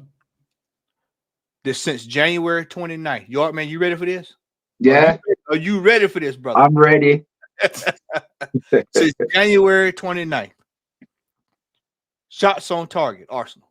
Wolves, 3 shots on target. Man City, 7 shots on target. Newcastle, 3 shots on target. West Ham, 2 shots on target. Leicester City, 5. Forest, 1 shot on target. One. That equals 21 shots on targets since January 29th. And 7 were against Man City. 1/3 of our shots were against Man City. I'm gonna ask you the same question. People were talking about the forwards, yeah. It's the midfield issue. Yeah. Watch this. Watch this. Who is the right now? Chat, don't y'all tell him, because I know the chat know, because some people watched Jazz earlier, so don't tell him. Who is leading the team in assists right now? In the team that's playing in the team right now. Not players that's out, but in the team right now. Declan Rice, 5 assists. You know where all 5 assists came from? Corner. Yes, see, my boy. This is why you're a real one, you know. This is me and Matty sit here backstage. Matty goes, "Yo, you heard Yardman's interview?" I'm like, "Matty, I'm working. I ain't watched it." He's like, "Yo, let's play this." We sit here backstage. Matty, my lion. No, we sat there last night. We set up late last night. We was watching everybody last night. Yep. We was like, "Yo, this guy spits facts, bro." I said the first thing I said, I don't know how you got so much patience, Yardman. Real talk, Matty. I say this to you all the time. I'm like, look at the way they're trying to push him and they're jeering him and they're booing him and whistling and trying to take his hat. But you got so much patience, you know. Yeah, you have. You got patience. You know what somebody I said just to tell me? him fuck off, innit? Like Somebody said to me last night, yeah. Somebody said to me that, why is that they want you to big up Mikel Arteta? And I'm saying, and they said for beating City, but everybody beat City. Yeah. So after everybody beating City, why should I come out and say, well done to we're supposed to beat City. We're supposed to beat them. So I'm not going to give you praise for something that you're supposed to be doing, because football is a result game. And when the Arsenal fraternity, when the Arsenal fans realize that we are not a compete club, we are a winning club, then you will see that you will see Arsenal go and buy a bigger cabinet, because trophy not going to fit in that cabinet that they got there. People believe that Mikel Arteta competing is a trophy, because they move from top 4 is a trophy with Wenger, and move from competing is a trophy. And it's not.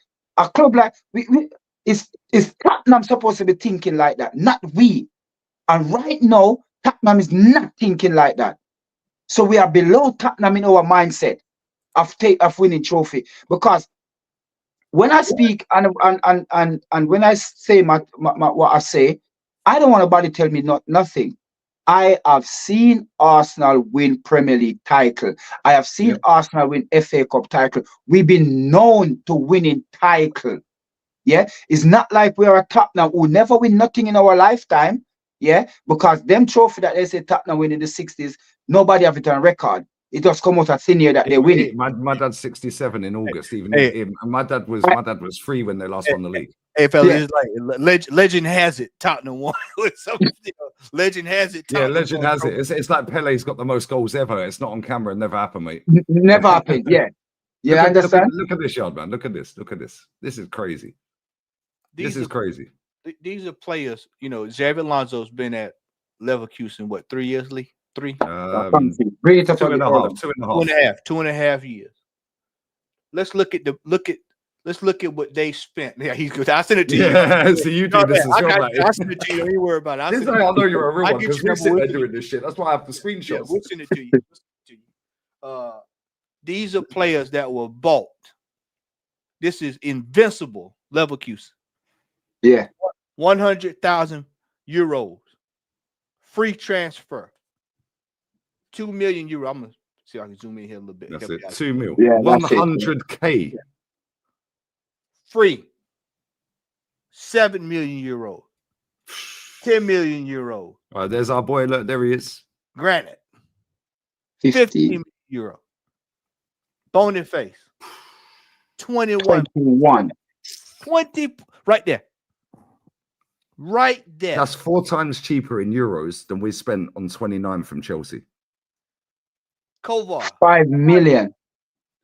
A goalkeeper, 5 million. That's what I'm That- saying. that- How that comes was- they can find these market opportunities, but we can't? Stanchich, loan transfer. Tell you, 23.3 million euros. From where? Southampton in the Oh, championship. I'm gonna zoom in right down, y'all, so y'all can see it. Southampton in the championship. Now imagine we get linked to a player in the championship. Oh no, he ain't good enough for us. They done 23 mil on him.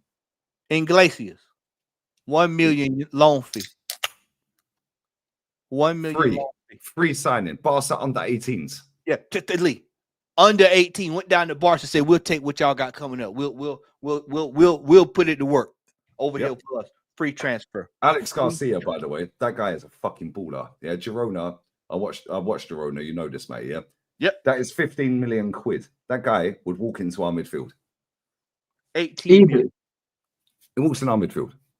Look at this. Look at the fees, though. Look at the fees, Yardman. Yeah. Look how cheap this is. Yeah. He Look done how an cheap, invincible that's what I'm season. saying. Why So, is he? He nearly did a treble. He nearly did a baby treble. He nearly did the Europa League. Yeah, he done the cup and he done the league. And he's already won a cup this year. Why do we have a doofus spending 65 million on one player? It's crazy. 65 million on one player when you could go get 5 or 6 players, 8 players. Well, how many players we need in this team? People are now finally How coming. many do you think we need, Yardman? How many players do you think we need? Like going forward. I was thinking I need summer. we definitely need 5 players. We need a goalkeeper. Is that minimum? Yeah. Is that minimum? 5. That's a minimum. That's a minimum.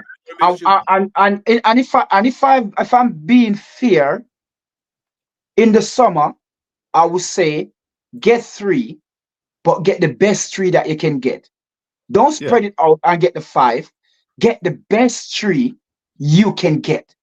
So use the money, and if it even come down to 2, I would take as a midfielder, a proper midfielder, and a number 9. Yep. If it's that And the then money you can work buy, around. Then you can work around it. thank you. If it's that the money that you have, you can buy. Don't spread it out like what Wenger used to do and buy 6, 7 players when the transfer window, when the Premier League start, and you realize that you're short. You ain't gonna buy 6, 7 players. Buy 2, 3, but we need at least 5. We need a goalkeeper because I don't think Neto is nowhere near good enough. No, he's gone anyway. He's gone. That Girona, I don't even know what to say. But anyway, we need a goalkeeper. We need another. We need another centre back, to replace Gabriel William Saliba. Yeah, that's Calafiori apparently, or Ben White. That ain't gonna happen, is it? Let's be real. They're never playing the centre back. Hold on. I argue about that as well. They're telling me that Ben White play in defense already. He never played for my club in defense. So why I say I didn't want him there? If you didn't play in defense for my club, why is it that something happened to my defender? You should have already, when you're playing in the look what City do with their 5 defender that they centre back that they have. They rotate them. Why? Because it doesn't want nobody to be alien. And to be alien. Because everybody's supposed to know how everybody play and understand one another. So you only have 2, and that is Gabriel and William Saliba. Yeah, Kibiok kind of play with them, but very weird. So should in case anything happen, Kibiok is not really and truly know how to play with Saliba or Gabriel. So we need a centre back. When we're leading, you can bring him on. Yeah, let him get the game time. We need a midfielder. I would need to make Declan Rice sit back in the number 5 position. Don't you dare move. Protect my back 4. This is what Rodri do with City. Rodri protect the back 4. Yeah, Declan Rice, you're gonna stay there and play as a 5. We're gonna get rid of Mourinho, even though that's not gonna happen. And we're gonna get a proper 6. Yeah, even though if Mourinho gonna sit on the bench, go and get a proper 6. Yeah, so that is the keeper, the defense, and a midfielder. You're gonna go and buy Nico Williams then, because people saying that he's gonna come in the summer and didn't want to leave. Go and get Nico Williams. Yeah, and give me a number 9. But we don't just want one number 9. We need 2. Because if that number 9 get injured, then we're going to be in problem. We're going to be at the same situation that we're in. So we need to get 2 number 9. But we know they're not going to do that. City going to come back stronger because to the way they're treating Pep now, like Pep is nothing. And I do understand why City is where they're at right now. That team that City have for the last 4 or 5 years, they go to every major trophy to the latter stage. Yeah. So they burn out. They done their job. Nobody can complain. They win the Premier League, FA Cup, Carabao Cup, Champion League, Premier League, FA Cup, Carabao Cup, Champion League, Premier League, not one-time Champion League, but they win. And every competition, they go to the latter stage. So they play too much game. Yeah. They burn out. Yeah. So we get that. So if I was a City fan, I would never complain. I would just say, you know what, we need some more players to freshen it up. Kevin De Bruyne and is getting old. Most of them getting old. So we need some fresher player to freshen them up. So Yardman, do you realize we getting old? Do you know how old Gary Magalhaes is? 27. 27. Yeah. Is he 27? He's 27. Look at this is what when I tell people, I say, hey, these players won't be here in 2, 3, 4, 5 years. Go look at he's 27. Go look at the age of our players in this team. Jeez. Go look at you see how long is that? The guy come there at 22, 21, 22, 23. Yeah, 20, about 20. He's been here he's been here 4 or 5 years. He's not won nothing. They hadn't won anything. One FA Cup. He hadn't won anything. Mate, this is what I was saying to Yardman earlier. He goes off to Brazil national duty and sees Vinny Jr. going, oh, here's another Champions League. He's in the Club World Cup in the summer. Gabriel Magalhaes, he's sitting on the beach in Copacabana, bro, watching Vinny on TV. People in the chat think I'm thinking about that I'm saying he's old and playing. No, I know that, but what I'm saying, he's old and not having won anything. Yeah, he's 27. He's won fuck all in his 27. career. You're supposed to have some form of at a major club. You're supposed to have some silverware. You're not supposed to just play. The only thing he has at this football club is new teeth. That's the only thing. A new hairline. And a new hairline. That's the only thing he's won that got at this football club. Turkish gave him the discount code, bro. Yeah, man, did the buy one get one free? The bug off for that. You know Mikel Arteta turning over playing Hurricane, basically. Yeah, bro, do you know what the whole thing is? A shit show. Yeah, I can't lie. Yeah, and do you know what? Do you know what winds me up? We're all of an age where we've seen Arsenal be good. Yeah, we've all seen Arsenal win trophies. Yeah, major honours. My first real memory, I started supporting 87. My first real memory was 89. My parents let me stay up and watch it. I was just turning 7. Yeah, about a week later. Yeah, but I didn't realize how big an achievement that was. But I studied the club. And this is the problem, Yardman, yeah? When you go to that game, yeah, and you go to the games, most of the people that are around where you're filming and that, yeah, I'm not going to put him down. Listen, he had me on his channel, fair play, and I appreciate that always, yeah? Right? But at the same time, most of them haven't even been in the ground. They've just run down from the Taunton. Yeah, let's just be real with it. Am I lying? Yeah, exactly. Yeah, just run from the Taunton, yeah, or the 12 pins, yeah, and they just stand there because, oh, look at me, I'm in the background, like backup dancer and that. Yeah, all right, mate. Yeah, but most of them don't educate themselves on the club. The club do not want to educate them on the club. Where's George Graham's statue? Where's his statue, bruv? Thank you. It's not there. It's not there. Why? Because they don't want him there. And George Graham George Graham is our most successfulest manager we ever have. Yeah. Yeah, but they'll say Wenger because of longevity. Yeah. Yeah. Longevity made Wenger the best. Yeah. Yeah, for total trophies. But George Graham masterminded beating Liverpool in 89. They were like Real Madrid now. Like winning Champions League, they're winning league title. Yeah. You ain't scoring against them, let alone twice without conceding. At their ground, you ain't scoring 1, let alone 2. Yeah, George Graham, bang. Yeah, then they come back. Yeah, they won the league in 1990. 1991, George Graham ripped up the whole script, yeah, and we were 1 game from invincible, and we played fucking sexy football. Sexy football. Paul Merson, young player of the season. Yeah, we were playing ball, and I'm supposed to rate Odegaard. Now I've seen Merson, mate. Piss off. Yeah, get Paul Merson off for Soccer Saturday. Yeah, get him on the pitch now. He's better than Odegaard. Real talk. Come on, but they think we're crazy. At least, and not But only so Lee, that, but he set up the foundation for Wenger. So he had the players with that. The foundation was right. The soil was right. All he had to do was come in and play like Slot. Yeah. Yeah, just tweak a couple of things. Wenger came in, he sprinkled the magic, and boom, sexy football. Lee, I ask you this. Since the turn of the Premier League, yeah, at Arsenal, who would you say you would have put as Arsenal's best midfielder since the turn of the Premier League? Since the Premier League? Yeah, the best creative midfielder, I should say, creative. Since the Prem? Yeah. So that was what, 93, 92, 93? Yeah. 93, since the Prem. Creative midfielder? Yeah, creative, yeah. God, that's a good question, you know. That's a good question because, like, what, for Arsenal or for the Premier League? Only for Arsenal. Only for Arsenal. Only for Arsenal, okay. Because Cesk's there. Cesk is class, bro. That guy, I love that boy. I love him. Ozil hit and miss. He didn't want to be here. Yeah. It's a bit of a struggle, man. I can't lie, yeah, because we've had some great players. Cazorla was cold, yeah, the chat. But for me, yeah, my man nailed it. The bad man. That's the best player ever to play in the Premier League, bro. But we've had Cesk. Yeah, we've had other players here. We've had Cazorla. So we all know the players. That is the best player to ever play in the Premier League by a country fucking mile. He is cold, bruv. That guy is my favorite player ever to play for this club. Yeah, that's the best player for me. Who's yours? I just can't look past Cesc. Yeah, see, Cesk's there, and Cesc was cold, bro. Yeah, I just can't look past him.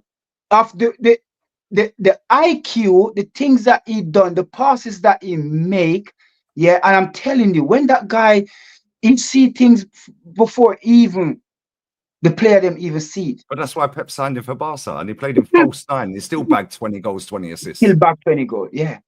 20 goals, 20 assists, false 9. Yeah. Bro, now we got Mikel Merino up front. He can't trap a bag of cement.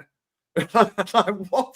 It's funny y'all talking. And he's Spanish as well. We signed the worst Spaniard ever to play fucking football. Not only the manager, but the fucking DM as well.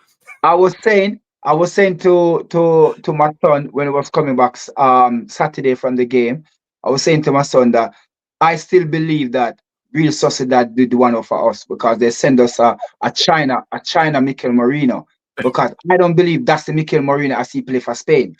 It's the team. Bro, he don't play for Spain. That's the point. He don't. He came off the bench in the Euros and scored a header, and everyone got gassed.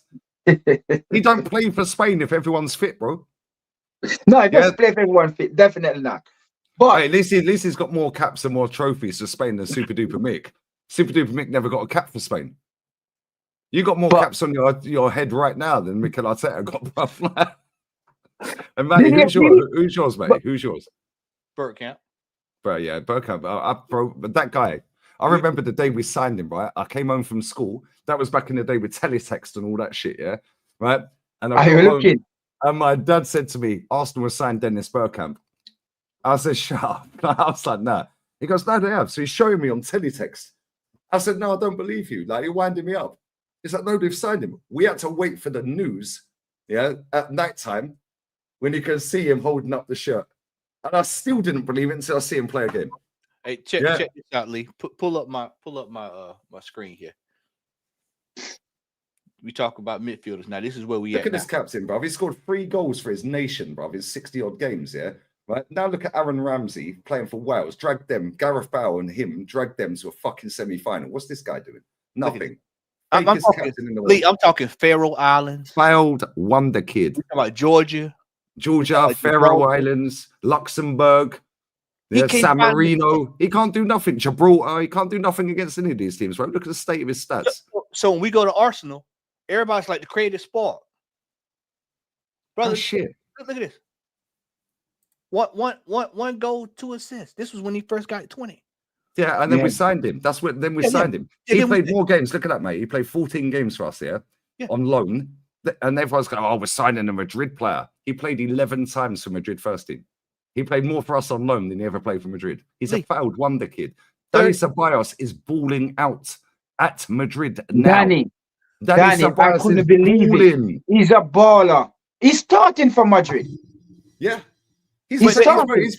Yeah, we didn't Madrid, get him. anyone who Though. watches La Liga in this chat, and there's nearly 3K in there. Bless up to all you. Sub to the man, then, please. Yeah, please. And I'm less than 200 for 118K as well. But make sure you sub to them first and foremost. Yeah, bro. I swear down. Anyone who's watching this that's in this chat right now, yeah. Daniel Ceballos says, am I lying when I say he's been one of Madrid's best players this season? I'm not lying, bro. I watch it. He's balling, bro. He's got a left foot. He's got a right foot. He's got IQ. He's not great. He's not an unbelievable. He's not Cesc. No, but he knows. But his level's above Odegaard. It is definitely. Look at it. Sociedad. Look at it. 31 matches, 4 goals and 6 assists. 31. Yeah. And I'm trying to tell people, they were like, "Oh, he's coming back. He's going to bring us back from the depths." 36 matches in 21, 7 goals, 7 goals, 4 assists. And then he had this break, this aberration of a year. Yeah, 15-7. Then what happened next year? Title back in the back to back. Now this is back to back. This in another title year. 35 matches, 8 goals, 10 assists. Yeah, Ceballos is out for 2 months, is he? Wow, that's a big loss for them. I can't lie. And then we get to this year. 19 matches, 2 goals, and 3 assists. The guy's a scrub, bro. He's won one trophy. One trophy in 12 professional seasons as a footballer. Not good enough. One trophy, and that was at Real Sociedad on loan because Madrid said, "Fuck off, you ain't good enough, bro." Yeah, Luka Modric is nearly my age. No, he's nearly our age. He's touching 40. He's like 39, bro. And he scored a screamer at the weekend that Odegaard could never. The ball comes out from the corner, headed out, 1 touch, bang, top bins, 25 yards, top bins. That guy's on a different planet. And Real Madrid want to give him another year extension. Another year. And do you know what Ancelotti said? To say, he's a G of a manager. I wanted that fucker when Wenger left, bruv. And I wanted him when Emery left. Yeah. Oh, but what did he do at Everton? Beat your manager home and away and finish 3 points behind him. Yeah, do you remember Damari Gray screamer? Yeah. When they said that, Ancelotti said in his press conference, he said, he goes, Luka Modric contract. He goes, the legends can do what they want at this club. It's not. And look at the guy. Luka Modric could have left and go to and Saudi. Look at Ancelotti. Ancelotti is their most successful manager, and he's talking about Luka Modric, saying, "Well, the legends of Real Madrid decide when they want to leave." He's a legend of the club, bro. Come on, the mentality is different. We smashed Highbury down for this. We're supposed to be like them. Yes, we're not going to be as big as them or as successful as them, but at the same time, have the mentality of them. But that was fraud quick, bro. They sacked, bro. Since this lot won a league, I say this all the time. Innit? 2004, since we won this league, they have sacked 10 managers that have won nothing. But anyone can win at Madrid. Well, why didn't them 10? Rafa Benitez, Solari, bro. Pellegrini finished on 96 points and got sacked because Barca got 99. Sacked. See ya. Bro, they had 3 managers in 1 season. They had Lopetegui, who got sacked for West Ham recently. Bro, he lasted 14 games. They sacked him. But Man United are sitting there going, well, we've got to give Ruben Amorim time. No, you don't. Sack him. He's a dud. Keep sacking until you find one that's good. Like, what we doing? English football's infested, lads. I swear down. It's so jarring. No, we can't sack him. We love the fairy tale. We love the story. We'll go to a book club, bruv, if you want a story. Now go to a library. Go and watch Disney. It's not a fairy tale. Win or fuck off. Yeah, and even if you win, you better win in style. Roman told us this. Roman copied Real Madrid's model. Yeah, and he copied Barca's youth project model, the La Masia. They were churning out youth product. Everyone was going Vitesse on them. They were selling these random players that nobody's heard of to go and buy the Eden Hazards, to go and buy the Drogba, all these other players, to go and buy the top ballers. What are we doing? We're letting our players go for nothing from the academy to our rivals, and then we're overpaying for shit. And then our fans go, wow, yeah. But you see this, Yardman, all the time. Most of the fans that are at games, even if they're older head or younger head, right? They're brainwashed, bruv. They think he's amazing, this manager. I get it if they're young and they ain't seen us win a title. I understand that. Because then they go, cool, this is the best version of the club I've seen because I've never seen a title race before. I understand that. But if you're an older head, what are we doing? Like, if you're 40 plus, 35 plus, and you've seen titles, What the fuck is the obsession with this manager? Bro, he's shit. He is shit. Terry Neal got to 4 finals in a row, bro, and we sacked him because he won 1 out of 4. 4 in a row. One final in 5 years. And he's the best. Pochettino got to 2 at Tottenham. He got sacked after 5 years of failure. That's Tottenham now. And he finished in the top 4 every year. Yeah, they sacked him. So if we don't sack him at the end of the season, we're factually worse than them. And they didn't back Poch. They didn't give him the money to spend. They did not. And they went 580 days without signing a player. Sure did. And he got Champions League final. But when you look back on it, yeah, and what we said earlier, the reason why who's running the club? Who's running the club? Arteta. Hold on. He's got more power than Wenger, bro. I know this. Don't worry. Why do you think Edu's left? Vinay left the club, bro. Vinay bounced out the club. Nobody even cares. Nobody even knew he was still here. He was just making tea for Edu. Go ahead and show him who's running the club. We saw it last night. Oh, yeah. Here we go. This is who running the club right here. This is who running the club right here. That's who's running the club, guys. The Three Stooges. More Larry and Curly. I forgot to send that to Dave. I'm going to get him to edit Edu. Yeah, put no. Edu. Actually, we get Josh. Yeah, we get Josh, Arteta, and the set piece coach. Yeah, I'll get Dave to Photoshop that. Yeah, that's who's running this football club. There's no way. There's no logical way you can tell me that an organization that wants to be successful spends $800 million. I keep beating people over the head with that. $800 million. What did you say, mate? You can buy a what? You can buy a missile. The United States Department of Defense could go out and get a missile right now for what we spent in transfer. A missile. Name another manager, Yardman. You're an older head like us, yeah. Name another manager you have seen in your lifetime watching football, yeah, right, that has had this much protection, yeah, for winning fuck all at a high-level club or alleged high-level club. I can't think of one. No, I know one. Arsene Wenger. No, you can't even put Wenger there because Wenger win us 3 titles. You want some stuff. This brother ain't but only Arteta. Only Arteta spend that amount of money and they back him and they believe in him. And people gonna tell me, oh, in the January the board did not back him. And I'm saying, but hold on here. I sure got ears and I sure got 5 senses and I sure they're working. Because I hear Mikel Arteta come out and state it after the challenge. Because I say it, if Arsenal are going to sign, if they didn't sign anybody in the first 1 to 2 weeks, people, do not hold your breath. You will suffocate because they're not going to. What I told you. Same thing.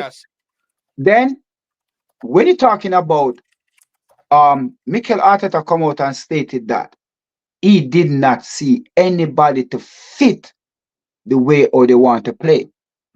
He did not see anybody dead body. We're not just going to bring in a body, he said. Yeah, a body. And then he says, over my dead body. And then where are the bodies, bruv? Oh, the bodies are the fucking players on the hospital beds. Sorry, my bad. And then with their hamstrings ripped off. Yardman, he then turns around 3-4 weeks later, comes back, and now he's talking about he had to work a miracle. We should be in mid-table. Yeah, we're lucky to have him because any other club would have been mid-table. Really? But these are the players he signed, Yardman. These are his signings. He went out and bought Calafiore. He went out and bought Marino, Kivior, Fabio. Zinchenko. Jesus. This is what we're saying. They're all fucking defenders. Well, the two best left backs, left backs we got are Tierney and Skelly. And Skelly's the number 8. Tierney and Skelly are the best left backs we have. He's done 170 million to replace Tierney, and Tierney's still our best left back. We needed a defensive midfielder. Oh, excuse me. He went out and bought we needed a striker. This clown went out and bought a defensive midfielder. The number 6. And number 6, and is playing him as the striker that we needed to buy. Yeah, that 80 million pays for Jokeris, by the way. That pays the release calls. The money he spent on just those 2 players this summer, we could have got 8. We could have got 8 players just on the money he spent this summer. You remember what? Was You there. remember when he went to Chelsea and he buy William and tell the 32-year-old that he's going to build a team around him. He's going to win the Champions League in 3 years. Yeah. William sussed him after a year and bounced and said, "This guy's a clown, bro." William said to him that, listen, you see that money that you have to pay me off, keep it. I'm gone. Here's a good one for you. Here's a good He one for never you. took nothing. William take nothing. He just bongs. Yeah, here's a good one. David Ornstein on the Athletic Q&A. Yeah, on the podcast. This is today. This is today. Send that to me. I can't send this in because the geezers blocked me. I'm blocked by everyone. Look, I'm blocked by everyone because they can't handle the truth. Even Ornstein's blocked me. I'm not even lying. Look, they're all rattled because I speak the truth. Listen to this, yeah. Ornstein on Arteta's influence on transfers. So when a gal wants to sit there and all these fans want to go, they never bet. It's the Kroenke's fault. Cool. Well, your guy that you say is the main guy for Arsenal news, David Ornstein, has told you otherwise. On Arteta's influence on transfers, he is a hugely influential voice, of course, but not the only one. Arteta wanted Watkins. However, he doesn't control the purse strings, and rightly so. He's the coach stroke manager. No, he's not the coach, mate. He's the manager. That's his job title. Until was discussed internally. Yeah, that's the guy that's gone Spurs. And Arsenal made checks with his camp on the situation, but I don't know of that going any further. They wanted a 9. He isn't a 9. If they wanted a 9, they would have signed a 9, yeah? Yeah, right? they definitely would have. Watch this. Arteta, I have a sound transfer. See, we have all the fucking receipts, yeah? Is it this one? Yes, it's this one. Watch this. Arteta, I have all the say on fucking all the say. Where is it? Where is it? Get rid of that. Bye-bye. Come on, fuck off. There we go. Right. These fucking websites, bro. Here we go. I know that the situation that we have at the club and the context that we are in, the club know my plan. In January, the situation we had to fill, blah, blah, blah, blah, blah. Right? Quizzed on whether he will have the final say on any deals this summer. This was 2020, by the way. Yeah. Yes, absolutely. So out of his own mouth, my man said, I have the final say on any deals. Yeah.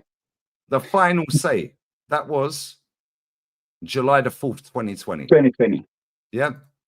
After he became the manager from coach. He became manager from coach. From coach. He gets the final say. Why do you think Edu's left? I'm not stupid, mate. We said this before, mate. Me and you cuss Edu, yeah? Yeah, I'm trying to get that audio from last night that we was talking about. I'm looking at it, trying to find it now about the transfers with Edu. I'm looking for it. We cuss Edu out. Matty's got a dossier of doom, yeah, on this geezer, yeah? We cuss him out. But you know what? When Vinay's left, that's our CEO. Just disappeared. Bye-bye. I'm leaving. Yeah, we see him in the All for Nothing making Edu a coffee in the All for Nothing. Is that what he was doing? Just like, okay, I'll get some. You want some biscuit? You want some hobnobs? Ginger nuts, rich tea? Right, okay, I'll get you some digestives. Yeah, cool. There you go. He bounced. Bro, that guy's not got another job as far as I'm aware. He was on $2.5 million a year. Why has he quit? Nobody's holding him accountable like they were Ivan Gazidis because the structure's changed at the club. Yeah, He could have just sat there, sitting, chilling in the corner, just making Edu a cup of tea every day. Job done. 2.5 M's. Why is he quit? Why? Because that manager is a control freak, right?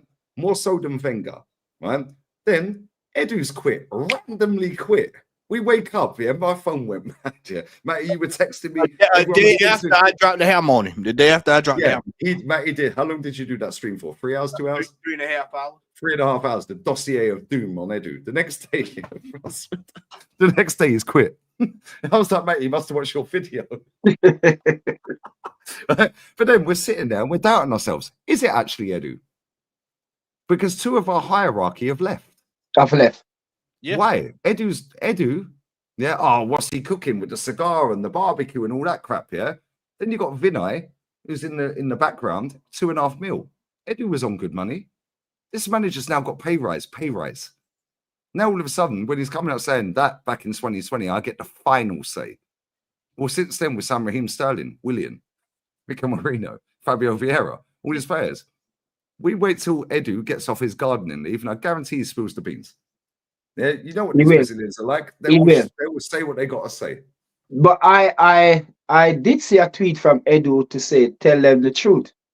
No, but that weren't a tweet. It wasn't a tweet. I see that because that was on the channel you go on, yeah? Right? Yeah. They edited that video because they kicked Robbie off. Like, my chat, Tim's, you're in the chat.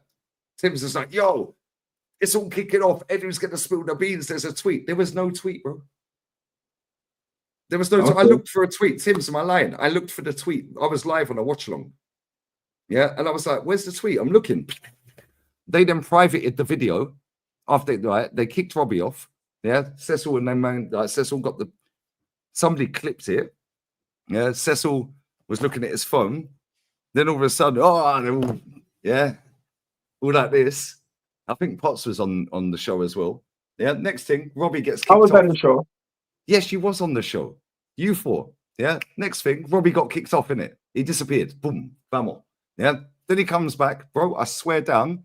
And then blah, blah, blah, blah, blah, that was edited out. They privated the video and then re-uploaded it without that in there.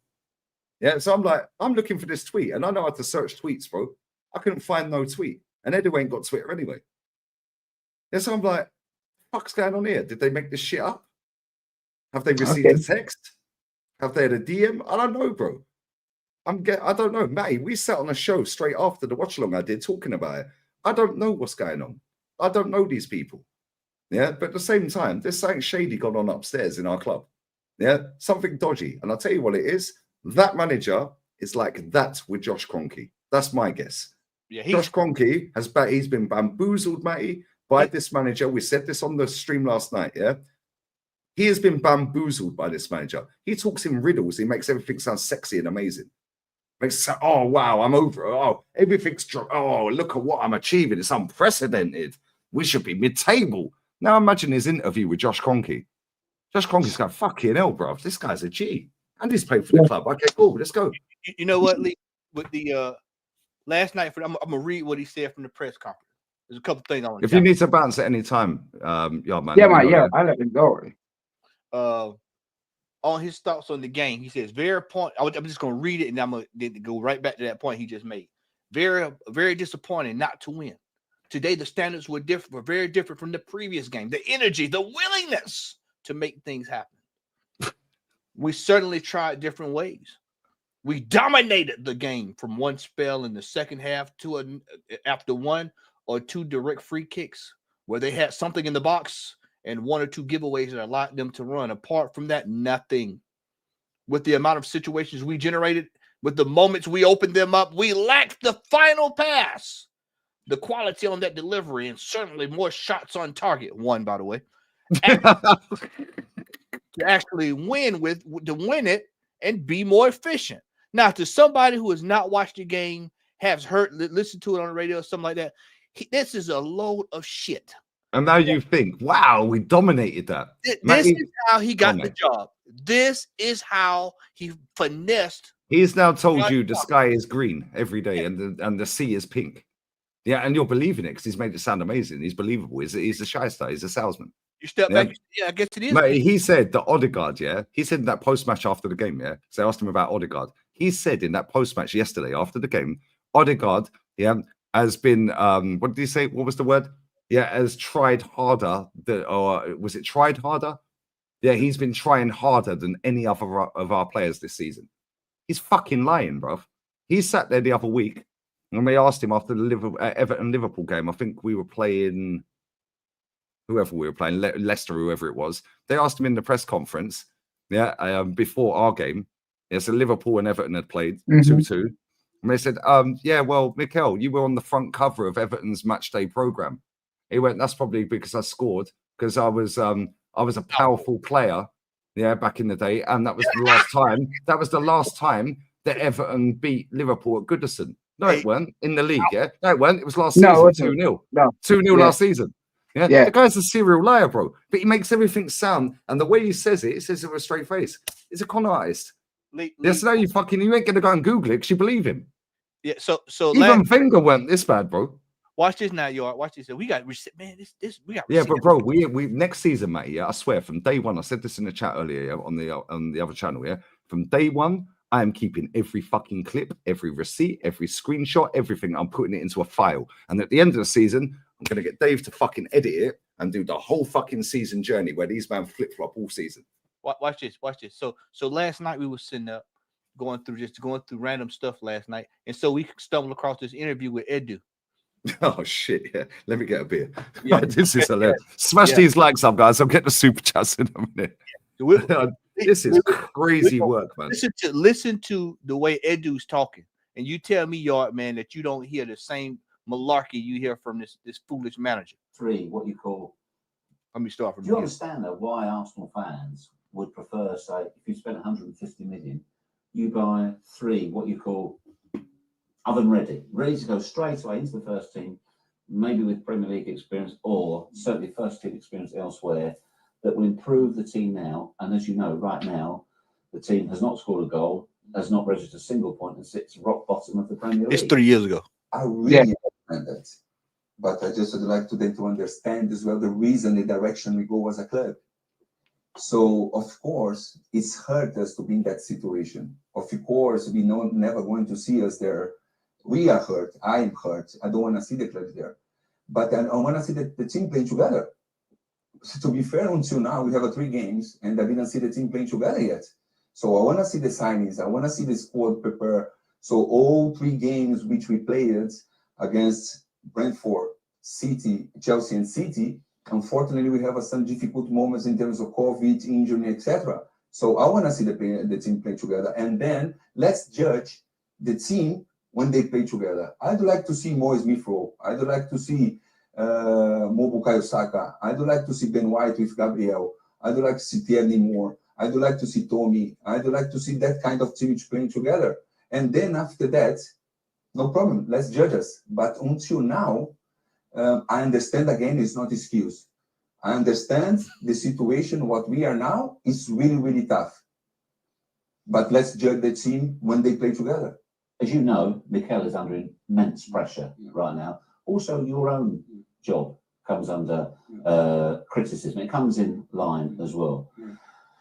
The criticism of you is that you haven't done this job in Europe before, and you don't know the European market. What do you say to that criticism? And also, what and when would you be able to say is, when will it be where you can be judged for what you've done, what your policy at the club? I will take all the pressure.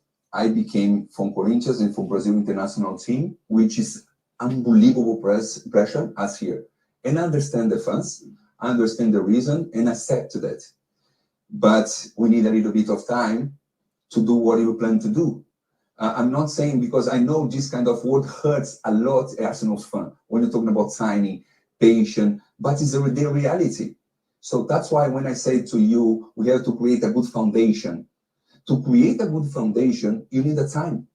Because but you know you don't get time in football. I know, but that's why I make some kind of the decisions. Sometimes you have to make some decisions, not to look in the future. We believe in our squad now, but we believe this squad can be even stronger in the future, not in the short periods. I have to thinking about my job is to thinking about short periods, but in the long period as well. How we're going to plan that kind of journey.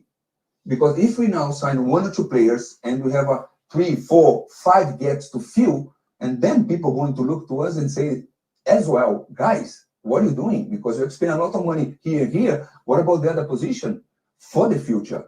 So the balancing is not easy to get.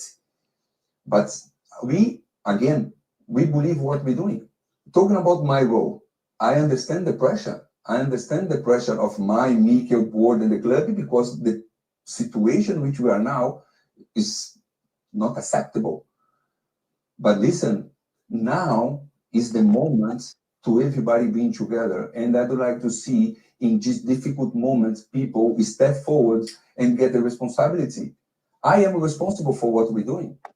Edu, it's been a very active transfer window for Arsenal. So what can you tell me about it and the thinking behind it? Because Jeff Shreves stuck it on him differently in this interview. you might have spent the most money Hadn't been back since. on players. Nah. in the Premier Club.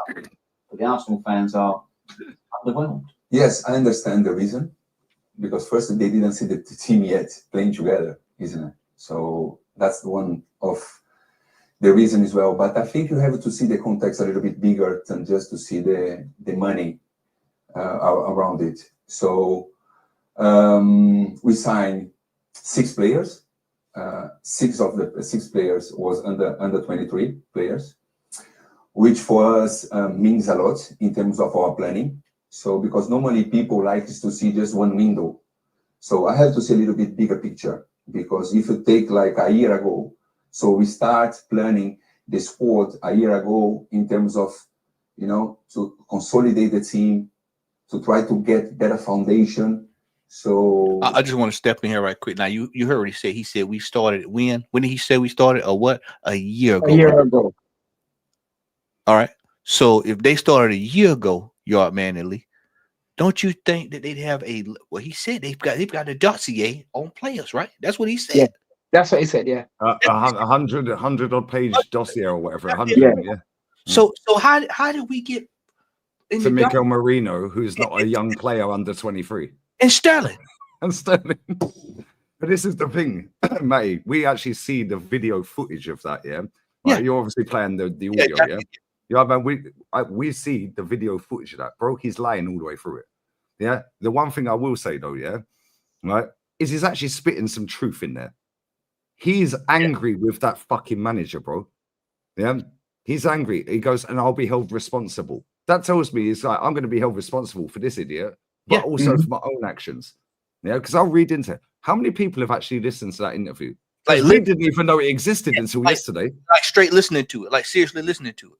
Yeah, because people are listening, but they're not listening. It's like watching football. Yeah, man, you go games there. How many men are actually watching football? They're at the game, but they're not watching it, are they? They're following the ball around. On the phone. When we do our, they're on the phone, they're texting and boom, boom, boom. They talk to their mates. They're, oh shit, it's a corner. Oh, I can't. Yeah, most of these men don't watch football like we watch football. Me and Matty sit on a watch along with Ola.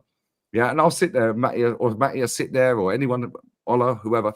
Yeah, and we go, let's just watch our captain for 5 minutes. Fuck where the ball is. We know roughly where the ball is. If our captain goes off screen, we know roughly where he is. Now let's watch him. Yeah. Do you remember when we played Brentford away and 29 was hiding? Do you remember? And I said he's hiding behind the fucking referee. Do you remember that? Yeah, so let's watch the captain for 29 for 5 minutes. He was hiding, bro. Yesterday, our captain was hiding. Declan Rice had the ball, and he was hiding between 4 players. Declan, he's going, give me the ball, give me the ball. Declan can't give you the ball, you fucking idiot. There's a player in front of you, and there's 3 around you. That's what get the ball through unless he nutmegs him. That's why the ball. That's why that clip went viral on Saturday, because we were sitting there watching the game with the West Ham game, and it was crazy because nobody said anything to each other on the. We looked and saw it. And we said, "Did you just see that? Did you just see when he ran off when Trossard had the ball? He went to and he ran off and hid. And he ran the opposite way. Yeah. And he ran off. Yeah. I went back. I rewound it. I can press 10 seconds back, 10 seconds back on the zone of spy. I can keep going 10 seconds back. Yeah. I went. I'm fucking clipping that. So I recorded it off my phone. I posted it on Twitter. Went mad viral.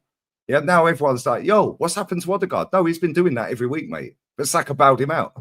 He does it all the time, bro. Yeah. But now it's been highlighted. Yeah, and that clip was the best fucking clip of him because he's like that every week, and he has been since he's got it. I called him out from day one. I called Fabio Vieira out on his debut, his full debut. He came off the bench, yeah, Yardman, you'll remember this. He came off the bench against Man United, yeah, right, in his actual debut. Yeah. He gave the ball to Bruno. He passed it to Rashford, and they equalised. Yeah. Oh, it's a nice 20-minute cameo from Fabio Vieira. No, it weren't. He gave the ball away and they scored. He gave the ball away and create the goal. Yeah. The next game, he started it, and my fan cam after that was years ago, obviously. Fan cam after that, I said, this guy is not good enough. Ship him back off to Porto. He's shit, and make sure he kept the receipt. Now, where is he? Oh, he's back at Porto. Yeah. But these men think I'm fucking stupid and I'm just negative for views. No, I've been watching football nearly 40 fucking years, bro. I get people don't like the way I speak. Cool, I get that. I'm angry, I'm aggressive, condescending, whatever, yeah? But guess what? Matty, how many times this season have we called shit right? Matty, you even predicted 5-2 away to West Ham. Me and Ola looked at you and went 5-2. Are you mad? It was like, we can't defend. Yeah, we'll score, but we ain't going to defend. And then we're 4-0 up, and then boom, boom, 2 goals. I was like, yo, Matty, did you put a bet on that? Go back to the summer. Go back to the summer. What I said. I told you. Pre-season against Liverpool. What preseason? That I told you Slot was coming. I told you that Sterling was on the way. You did tell me Sterling was on the way. Blank, I was deluded, yeah. Man, I was deluded. Me and Matty sat on the phone 2 days before deadline day, and I said, "Yo, they've got rid of all these players off the bench. Yeah, surely they got something up their sleeve. Surely Gyökeres is coming." I was doing or Cesc Sommer, and he went, "Nah, Raheem Sterling." Next day, I wake up, we're linked to Raheem Sterling. Bang, it's done. Yeah, I told him because this manager he likes project. I told you he's a white knight simp. He likes project. He likes to try to build up what's already torn out. I can fix her. Yeah, you're not fixing anyone, bro. The only thing you're doing is more damage. I told you. I told Curtis. I told anybody. Jay's in the chat. I told anybody that would listen. I said we're signing 1 to 2 quality players at best. That's at best. Yep. We ain't getting no striker. Mate, we've sat here all summer, last summer, yeah, and all season, and we have predicted 85% of what has happened this season for our club. What did I tell you? We predicted 85%. When do people wake up, Yardman, and go, yo, these men are predicting everything pretty much spot on? Yeah, maybe they're onto something. Like, how long does this go? Everyone's got a tipping point. It doesn't matter what it is, life, football, family, girlfriend, boyfriend, unicorns, whatever, yeah? There's always a tipping point. How long does this go before the majority go, yo, this guy ain't it, bro? Like, they want to give him another 1-2 season. Why? But what's gonna happen if they give him another season, which is more likely gonna happen, or 2, yeah? When he left, and he's the one have to say, no, I'm gonna leave. We have to rebuild again. We got to rebuild again. Say it again, Yardman. Say that last part. What is it? When he do what? He's gonna be the one to do what? He's gonna want to be the one to say, I'm leaving. They're not gonna sack him because to them he is a genius. He bring back the team from the depth. And I'm thinking to myself, relegation battle. We were eighth when Unai got sacked. 8 points off 4th with 25 games to go. I told you to make my homeboy just finished in the Europa League final, embarrassed, and fucking 2 points off 3rd. That he's brought us from relegation. Nah, my homeboy told me he said he's brought us from the depths of hell. Yeah, that's what I was told. Arteta brought us from the depths of hell. But that's because the majority of our fans have never seen us win a league. No, Yardman, you're in the 0.0001% of fan. Yeah, the go-to Tony Adams lifting up that pretty trophy, red and white on it, and I'm saying, get in there. We feel like we are at Mount. You've seen us win the league at White. I feel like I'm at Mount Everest. No shirt on, lifting that Premier League because Prime Yardman. Hey, Yardman, tell them. They're talking about injuries. Tell them we had to go to United. Didn't have nobody on the bench. 3 of them 4 you can see. Take Lehman out. Bergkamp, Henry, Perez. We went to Old Trafford. We win the league. Yeah. Guess what? Them 3 were injured. All 3 of them. We still won the league because we won the fucking game. Yeah. These men want to talk about our injuries. Fuck off. That's 3 of our best ever players at our club. Went to Old Trafford with Fergie, Man United, who were better than us. Let's just be real. In that entire era, Man United were better than us. They had more money than us. They had a better stadium than us. Yeah. Or bigger stadium. It's that shit. Yeah. They had everything. They had a better manager than us. But Arsene Wenger found the fucking way. Bro, we stopped them doing 9 in a row because Wenger, we won the 3. Otherwise, they'd done 9 in a row. Bro, this guy done 2 doubles in the time that Arteta's been at this club. Arsene Wenger.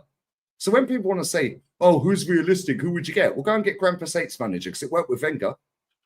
Go and get whoever Grand Passate's manager is in Japan right now. Go and get him. Because it worked with Arsene. Go and get Millwall's manager. It worked with George Graham. What are we doing here? Fucking bullshit. It's so jarring, bro. And the thing is here, we're all of an age. Yeah, and Jezza and DJ and all these people like that come on the channel. There's too many to name that do their own channels as well.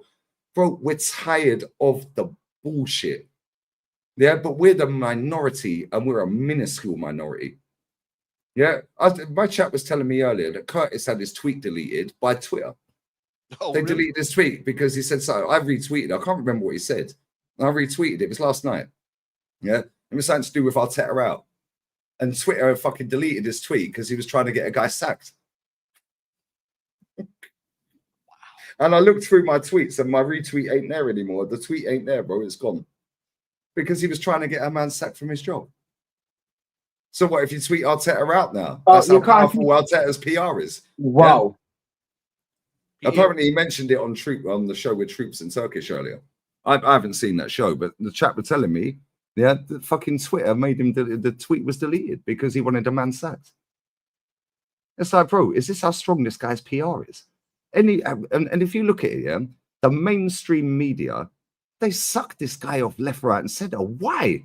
Bro, some of these players have played for elite managers and elite teams and won elite trophies. So why are they gassing up this serial loser? Can you imagine if Jose was in the league right now? Prime Jose in the league right now, he'd destroy him. He called Wenger a specialist in failure. Imagine what he'd call him. I just gonna say, hell, bro, I swear down. Stuff he called Wenger voyeur and all that stuff, man. He destroyed. He'd have Arteta crying on him, man. I did say it, and people said no. They said no. You're crazy. You're deluded. I said, listen. I would have taken Jose Mourinho over Arteta any day of the week. Facts. Any day of the give him a 3 years. If you believe that him only good to stay at a club for 3 years, I will give, because you know what happened? I will guarantee to win a trophy. I'll guarantee he would have fixed the cranky them and put them in their place. I will guarantee that. Or he called them out like Conte. That's what I'm gonna say. That's what I'm gonna say. Whatever skeleton the cranky they have, Jose Mourinho would have taken it out. We would have seen it. We would have know what's going on at that club. You understand? Jose got interviewed for the job, yeah, when we got Unai. Jose got interviewed. I know factually he got interviewed, Jose. Yeah. Nuno Espirito Santo had 2 interviews.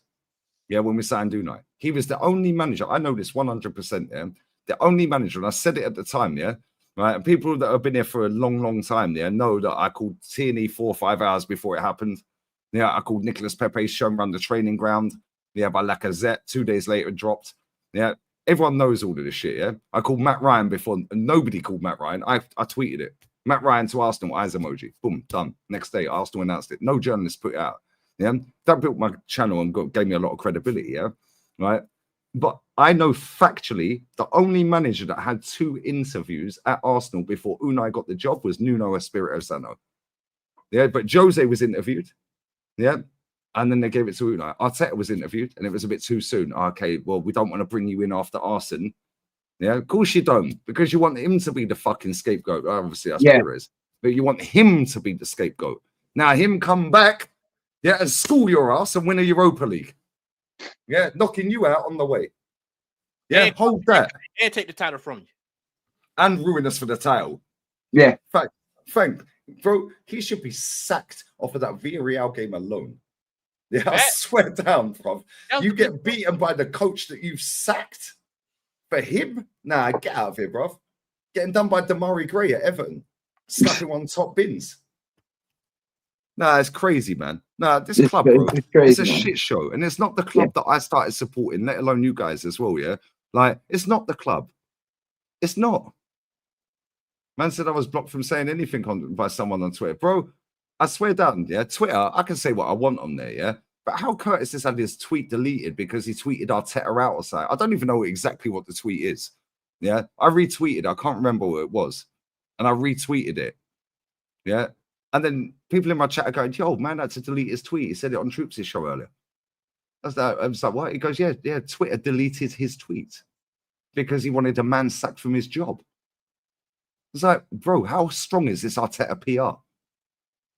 Like, he's got everybody in his back pocket, bro. Everybody.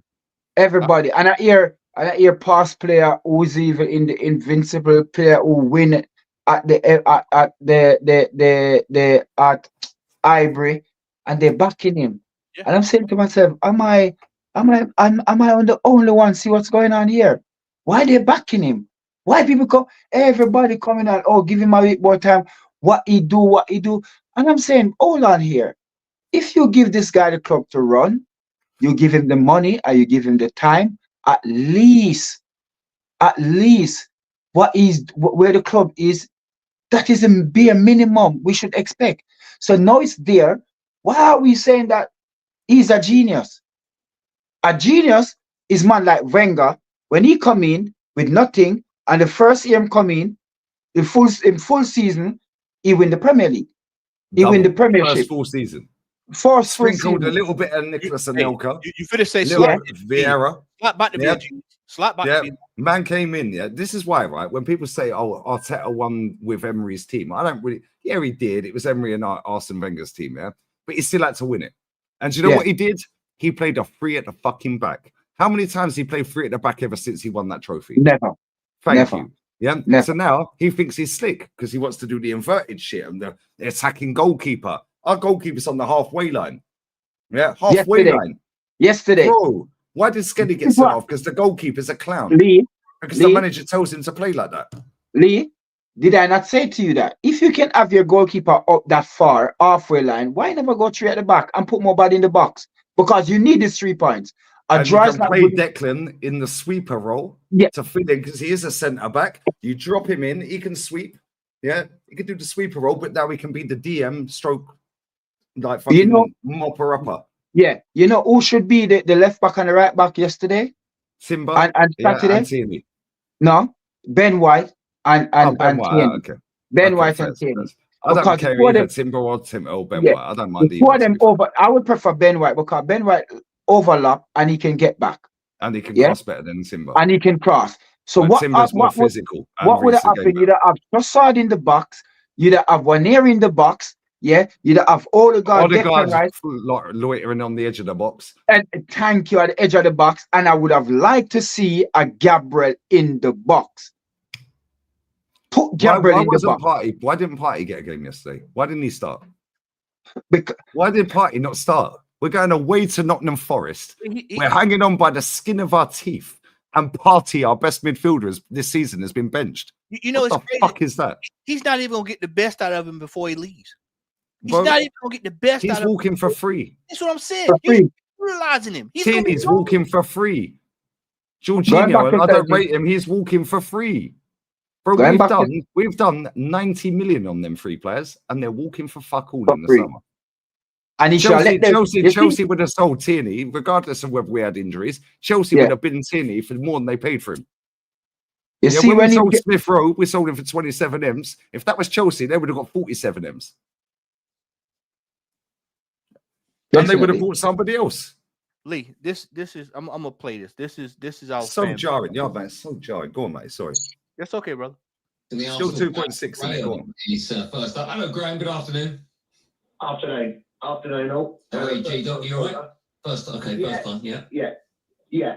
I'm listening to it. Great debate. But what I'd like to make a point of is you call us pathetic, or Adrian Durham calls us pathetic for being 13 points behind Liverpool.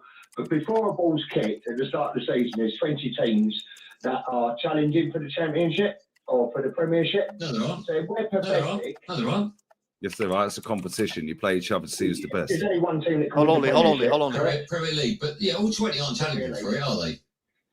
Well, you're saying it's only us that's challenging for it. No, I'm saying all of them aren't. At the beginning of the season, I'm telling you now that Southampton aren't challenging. But there's a good 5 that are. Yeah, I know, but he said all 20. Yeah. But we're pathetic, yeah. So if we're pathetic, the likes of Man City, Tottenham, Man United, because they're all expected to challenge in the top 5. If we're pathetic, no, I think not laughable. I think what Adrian is saying is that the fact that it's called a title challenge is a little bit embarrassing because there's no challenge. That is what he's saying is pathetic. But there's no challenge from 19 other clubs. So if we're pathetic, what are the other clubs? Well, okay, if you look at them individually, so Man City have, of course, talked the talk on Walk the Walk many a time, right? Liverpool have got a brand new manager, and it looks like they're going to win their 20th league title. Correct. Okay, so they've done. I mean, there's only a handful of clubs that realistically can challenge. That's correct. And there's only one that has put in a challenge this year, and we've fallen short. So I don't think you have put in a challenge. 13 points. Of course, we've put in a challenge. You haven't. We were challenging up until 4 weeks ago. We were only we could have been 4 points behind them. But you've never looked like you look at Liverpool. 4 weeks ago, we were challengers, weren't we? I don't know if you were, mate. You were there in name and you were second, but not for one moment did I think Liverpool were going to drop points and you were going to win the league. Well, someone has to challenge and someone has to be second. And unfortunately, it's us again this year. Okay. Let me This ask is you how this. old this guy is. He's about 50. Yeah. Yeah, sound like Pathetic. Brainwashed. pathetic. This question, right? If you took Arsenal out the mix and you looked at the league table, you'd have Forest in theory in second place, and they would be 19 points behind. That's another challenge, but it's not really a challenge, is it? Thank you.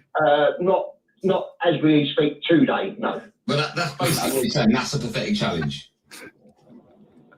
It's not really a challenge. You're not knocking on the door. Is it? Now we were.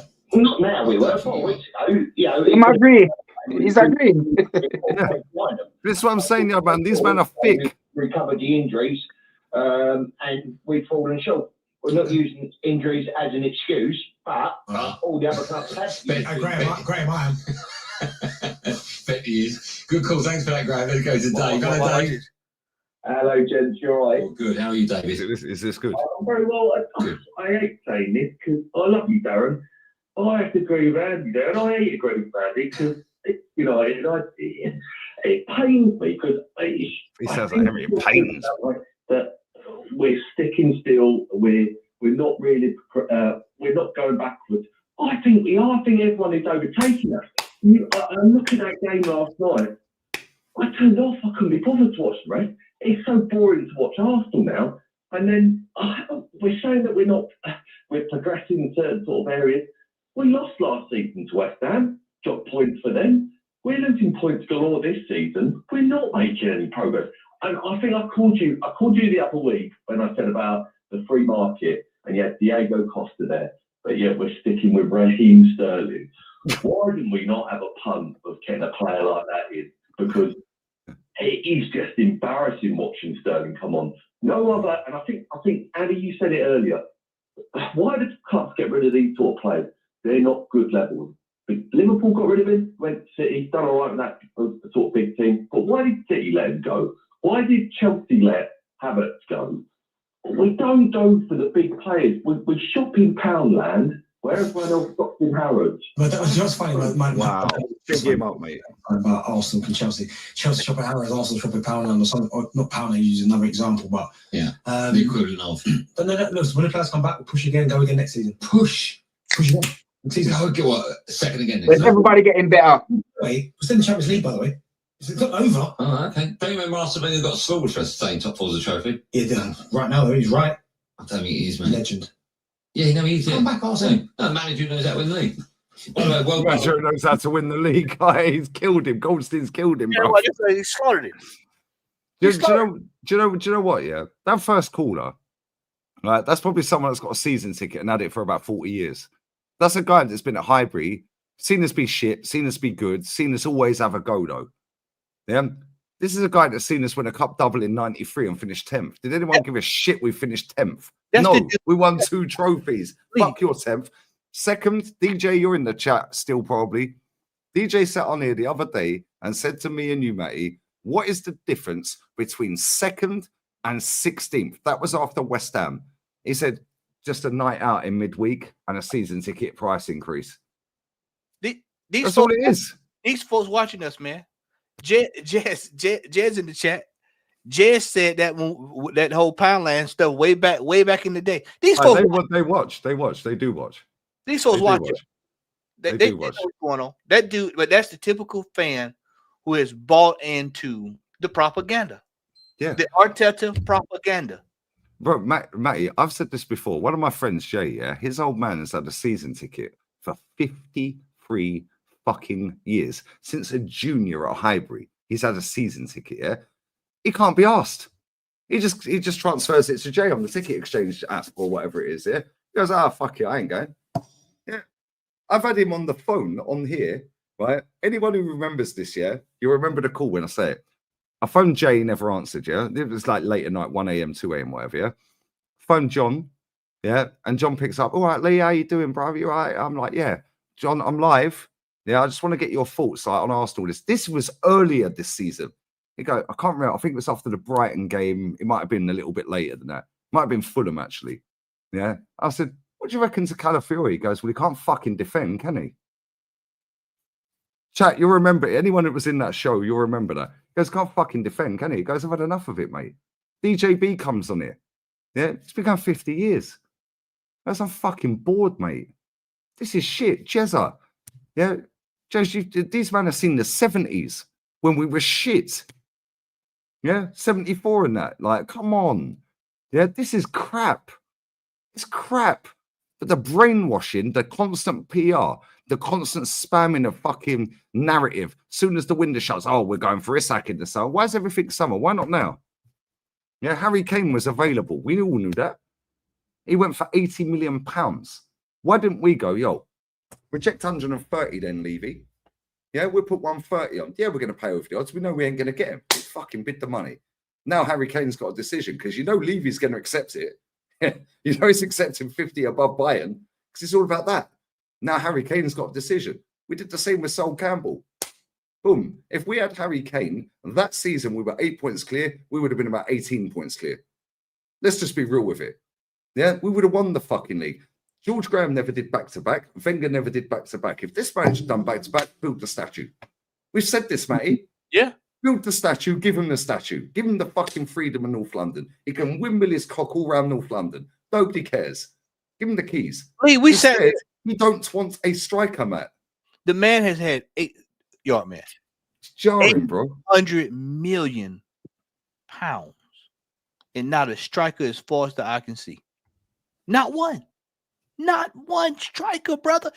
You cannot explain that away. Under no circumstance can somebody. There's a guy who comes to my chat, Matt. You know this, yeah. Jay Lees, yeah, comes to my chat. He's probably asleep right now. His brother is Ollie Watkins' driver. Arsenal bid 34 million and offered 17 million up front. No wonder it got fucking rejected. No wonder it got rejected. Ivan Toney, yeah, two of my best friends. I like that with Tony. They go on holiday with him. Yeah, everywhere. All around everywhere. They were at the fucking final, private jet out. They come back. They went Ibiza with Declan Rice. That's probably why he follows me on Twitter when I follow no one. Yeah, they were playing Uno on the private jet on the way back and all that. Boom, boom, boom. It's on their fucking story, yeah? We've got a man like Robbie. Got a man like Robbie. Well, I'm hearing, yeah, that we're going to put a deadline day bid in for Ivan Toney. What did I tell you, chat? He's already signed for Al Ali. It's already done. He's chilling. He's done his medical, it's passed. What did I tell you? Bro, Eddie Nketiah, my boy Jolien, you know Joe. Yeah, you know Joe. Jolien, yeah, he lives in Seville. Bless up to him. He hates Arteta more than all three of us combined, brother. I swear down. If Joe gets hold of him, he's finished, brother. I swear. Right? He sits here on the phone, yeah, and he goes to me, yo, and he's one, I'm not going to say who it is, but he's in a group chat and boom, boom, boom, boom, boom. Yeah, Eddie Nketiah leaves. Yeah, the day it was announced. Man's been put in a group chat because he's going to a wedding. He's the best man for a guy's wedding. Boom, boom, boom, boom, boom. He's now in a group chat with a load of random people he don't know. He then puts in, yeah, thank fuck Eddie Murphy's fucked off. Yeah, Eddie Murphy's fucking agents in the group chat. Matt, I've told you this. You know this story. Yeah, I already know. Yeah, I already know the story. Yeah, he's in the group chat, bruv. It's like, bro, when these men are sitting there talking and shaking their willies and their batties, bruv, about, oh, yeah, well, we're going to sign this player. We are not signing Zubabendi in the summer. He's not coming. We're not signing Sesko. We're not signing Ollie Watkins either. We will go and sign Evan Ferguson, yeah, for about 70 million quid. Yeah, or someone stupid like... might even get Mudryk and put him through the middle. Maybe we'll sign fucking Madwakey or someone from Chelsea. Yeah, we'll go and sign fucking Mateta. In fact, to be fair, Mateta, since Glasner's got there, is at level on Premier League goals since Glasner took over at Palace 18 months ago with Mohamed fucking Salah. Why didn't we sign him in January? Market opportunity. John Duran. Why? I was shouting off at John Duran when they asked, who you sign? I said, listen, I like John Duran. He's hungry. He has something to prove. He's young. He's fresh. He's wild. He just wants to play. And he can bag goal. You see it. Why don't go for him? Bid 50, 70 million. Just they didn't want anybody. You know what? And I said 4 goals in 2 games when he got there. And I said, you know why I would never sign him? Because John Duran got that little edge on him. Yeah. No, do you know what it is? Yeah, Matty, we've said this last night. Yeah. Why is it always the black man have got the attitude problem? Ivan Toney. Yeah. Why have Jamie Vardy got an attitude problem? Because Jamie Vardy's got an attitude, right? He's got more of an attitude than these, man. Yeah. Yeah, I'm saying this with Ransom. I said this with you, Matty. Yeah. Yeah. How comes he ain't got an attitude problem then? Yeah, Jamie Vardy. Fuck off. We should have gone and got John Duran. Yeah, John Duran. Yeah, they let him sell for 68 million, you know. Yeah, and do you know what the crazy thing is? I broke this down perfectly, right? Because Fabrizio posted out, some account posted out that Arsenal had bid, Secret Scout or something, tweeted out Arsenal have bid for Ollie Watkins, right? Next thing, Sammy Mockbellend, that wanker, ignore everything he says, 17 minutes later, drops a Daily Mail article on that story. 17 minutes after that story was announced by Secret Scout Twitter account. Who the fuck Secret Scout, bruv? 17 minutes, you know. Then Ben Jacobs and Fabrizio, 6 minutes after that article dropped, both tweeted out the exact same thing in different wording.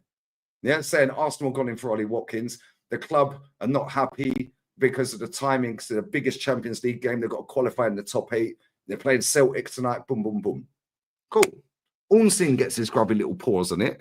Yeah, literally, whilst Ollie Watkins is running around the pitch against Celtic, 3-4 minutes after kickoff, he then tweets it out. Right, John Duran sat on the bench. Yeah, Ollie Watkins is playing, but Aston Villa are fuming. Then Fabrizio's then tweeting out, "Oh yeah, well, you know, now the club, I can't remember what club he signed for, Duran. Yeah, he's tweeting this out in the second half of the game that John Duran sat on the bench for, which is the biggest game of their fucking Champions League campaign, but they're pissed off with us because we bid for Watkins. But they've just now agreed a deal with Duran Al Nasir, bless up the chat. And he's sat on the bench, John Duran. And John Duran, do you remember he was doing this? Do you remember he sat on the bench doing all this? Yeah, to the camera. This is the biggest game, but they got the ump with us. No, fuck off. They finessed us. Yeah, I'll give you another one. Deadline day, mate. You know this. I won't be long, baby. I won't be long. Yeah, I'll give you another one. Reece Nelson. I knew factually that guy signed for Fulham the day before it was announced. Facts. 100. Yeah, they spun a yarn that Arsenal's business was done. Ornstein posted it out. Arsenal, no, there's no more business coming in. He also did that when we signed Welbeck an hour later, by the way. Nuri Sahin, still waiting for him. Nicholas Pepe. This guy gets so much shit wrong because he's on the payroll. Yeah, Draxler, fucking all of them. Why is he allowed to tweet out 1 minute before Arsenal official account drops a new signing? Why is he allowed to do it 1 minute before? Because he's a good little puppet. Yeah, he's a good little puppet and he's indirectly getting the bag. Josh Kroenke. Yeah, oh, I'd say be excited. He gets the interview. Check this. He tweets out on deadline day, Arsenal no more business. No more business. The fan base online going meltdown. Now Raheem the Dream, yeah, is now linked to Arsenal. Now the fan base are gassing it up. Why? 'Cause something's better than nothing. It's all done by design. Subconscious becomes conscious. Right? Lower the standards enough to go and accept Raheem Sterling. Then check this. So I'm sat on a stream. Chat, you'll remember this. I was sat on the stream on this channel. Fabrizio Bomba is dropped. I was like, yo, what's happened? This is 1 hour before the deadline shut, the window shut. Yo, yeah, Reece Nelson's deal to Ipswich has fallen through. I was like, oh, well, fuck it. Well, at least we'll keep him then. Whatever. It's better than nothing. Yeah, cool. Say, sound, whatever. Say less. Fucking joke club. 3 minutes later, after I stopped sharing the screen, Fabrizio Bomba. Reece Nelson to Fulham. Here we go. What, in 3 minutes? All of a sudden, Ipswich deals fell apart. Now he's going to Fulham. No, I know factually he'd already done the deal to Fulham. Sterling was done the day before, and so was Jadon Sancho to Chelsea. They spun every one of us along on fucking deadline day, Ornstein and Fabrizio. Yeah, because people will believe them because of the clout they've got with their followers and all that.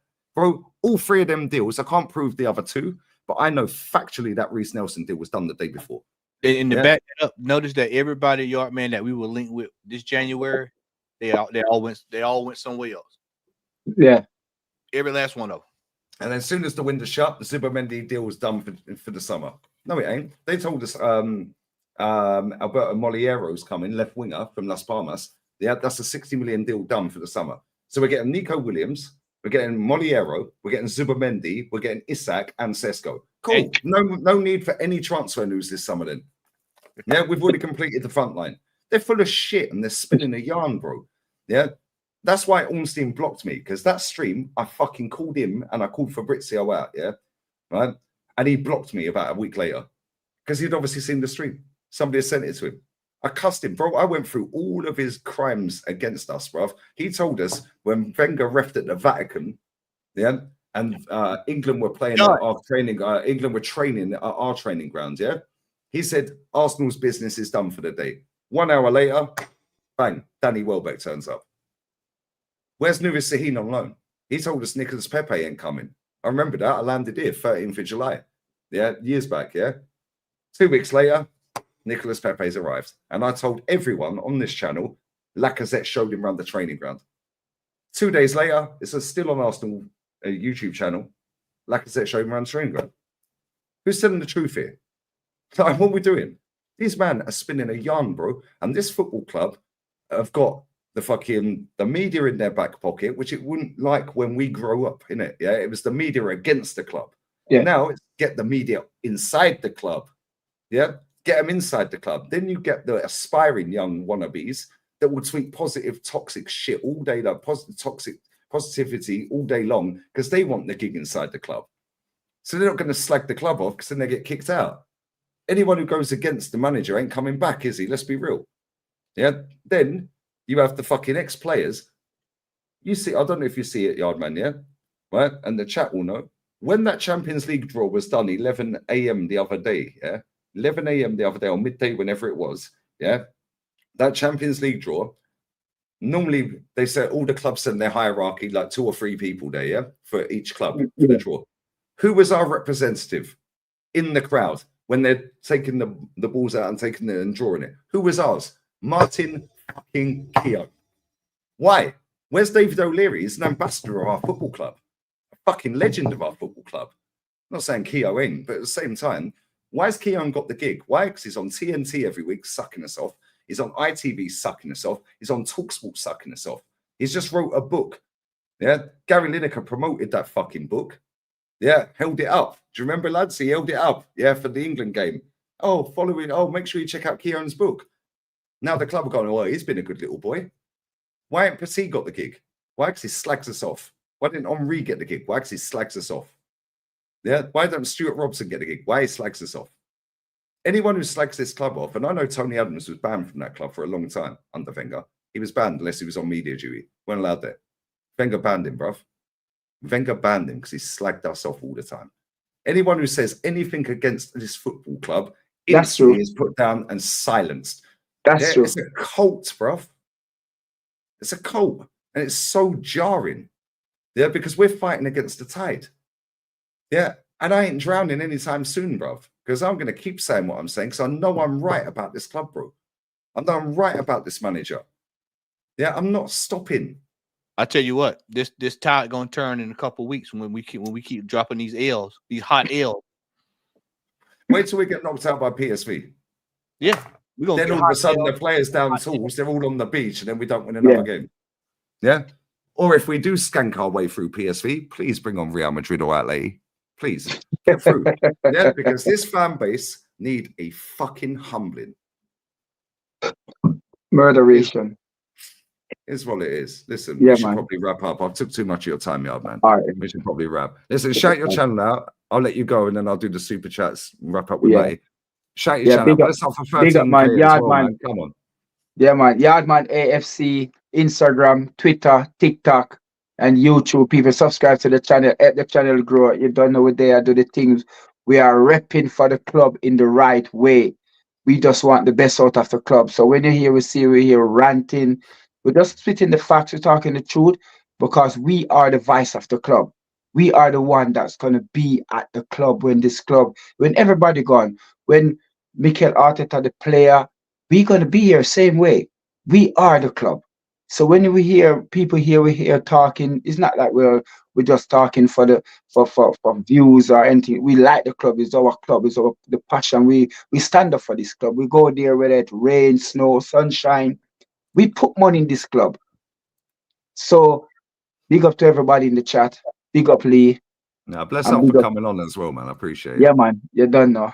Listen, anytime you got my digits anyway, text me. Anytime you want to jump on, because I do mad emergency meetings after games, bro. Yeah. After that 17-1 against Real Madrid, bro, that's going to be biblical. Nah, listen, big up to yourself, man. All Big up right, to then. yourself. Make sure you sub to his channel. The link's in the title and it's in the pinned, and the chat is spamming it as well. And bro, listen, anyone in the chat saying being Robbie, let him do what he wants. He's a grown man. He can do what he wants. Yeah. If he wants to go on there, he goes on it. Let's not sway him. Like, come on. He's a big man. He's older than me. So let him do what he wants. But bless up the chat, man. Best up, man. Best Always up. love. All right, Always love. peace, yeah. All right. Love, brother. Love. Yeah. Nah, come on. Big up to you guys as well, yeah, because you got him over 13K tonight as well. So that's love. Proper love. Yeah, come on. Make sure you get Matty fucking next target. What's your next target, mate? I am 300 away from 4,000. Come on, there's 2.5 in the building. Yo, the like ratio is lit, by the way. 1750 on the likes. Yeah, now fucking start subbing. Yeah, and I'm literally, what, less than 200 from 118. So, yeah, 172 away. Come on, 172 sub right now. 300 sub to Matty. Come on. 4K in the building. Come on. Nearly, well, 2.4 in the building. Get Matty to 4K. But that Matty, he spits truth, you know. He spits truth, and he looks tired, bro. It's just so jarring, isn't it? Because we are swimming against the tide. Let me grab these supers, and we'll wrap up in the next 10 minutes or so. Yeah, I'm gonna run to the restroom. I'm listening to you. Yeah, she goes to me. What time are you finishing? I said at least 1 a.m. And she's like, oh, when are you finishing? I fucking told you at least 1 a.m. Fucking get out of here, bro. No fucking. Big up Pluggy Steel. Stop going on that sell-up Malteser platform. Listen, he can do what he wants, yeah? He can do what he wants, yeah? All in good time. It's a process, guys. You have to trust it. But we don't need a striker. We need a goal scorer. Big up Sean. Don't need a goal scorer, bruv. We need a striker. We need someone to put the ball in the net, not a goal scorer, guys. But a goal scorer and a striker are different, guys. That guy was a weirdo, I can't lie. Big up Sean, bro. Big up to you in as well. Don't worry, guys. We'll go to Dubai for pre-season. Oh, 100% we go America pre-season. That'd be 5 out of 6 years. 100% we land at Kroenke Stadium. 100%. We'll end up playing Real Madrid or Barca or fucking Man United or Liverpool, Chelsea. Yeah, it'd be a little mini tournament. In fact, actually, that might not roll, you know. No, they won't because Real Madrid are in the Club World Cup. Yeah, we'll get Celtic or somebody. Yeah, we might not even go to America then, because that ain't a money spinner if we get Celtic. Yeah, we might actually visit Rwanda. I visit Rwanda, Matt. Big up Ewan, bro. Big up Passive Ace as well. I'll tell should be partial blame, but Kroenkes need to speak out. No striker bought since summer. Didn't replace Smith Rowe and Ketia Nelson. Not good enough. Bro, do you know what? I hear it, but at the same time, bro, I can't. The only thing I can blame the Kroenkes for is not sacking him. Yeah, I mean, I agree 100%. They've given him the money, bro. Yeah, that's what Yard said. And that's my gripe with the Kroenkes is that not ambitious enough, man. Two back-to-back finishes, Lee. Second place, and in the third year, you bombing completely, blow it away. You wait till next season, man. Yeah, well, next year, it's like Saliba and Gabriel in the last 2 years of their contract. You're gonna hear those rumblings all year long next year. Right, it wouldn't surprise me if Saliba goes this summer. I wouldn't be surprised either because Real Madrid could easily come in with an offer that these fools can't refuse. They'll drop the bag for both. If they want both, they're getting both. Let's be real. Yeah, Saliba's got Camavinga and Mbappe, both at the club. Yeah. Gabriel's got Vinny, Militao, and Rodrigo at the club. They're telling me. Yo, get yourself out of here. Get yourself out of here. Rudiger's nearly done. They're going to tell Magalhaes, hey, man, this will be your big move. This will be your big last move. big contract. Yeah.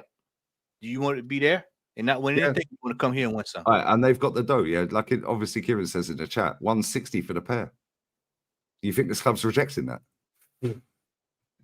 Bro, that'd be a record for our club. Yeah. 160 for the pair. Bro, the day them two leave, I swear this fan base is gonna be in fucking meltdown. Oh yeah, they'll be on the floor crying. Oh, they're snakes. They've gone for the money. They've gone for the glory, mate. And the game's about glory. They're gonna run to the car like Smokey and Friday. Yeah. I mean, not Smokey, but what's his name? Ezel. I know you mean. Like Ezel.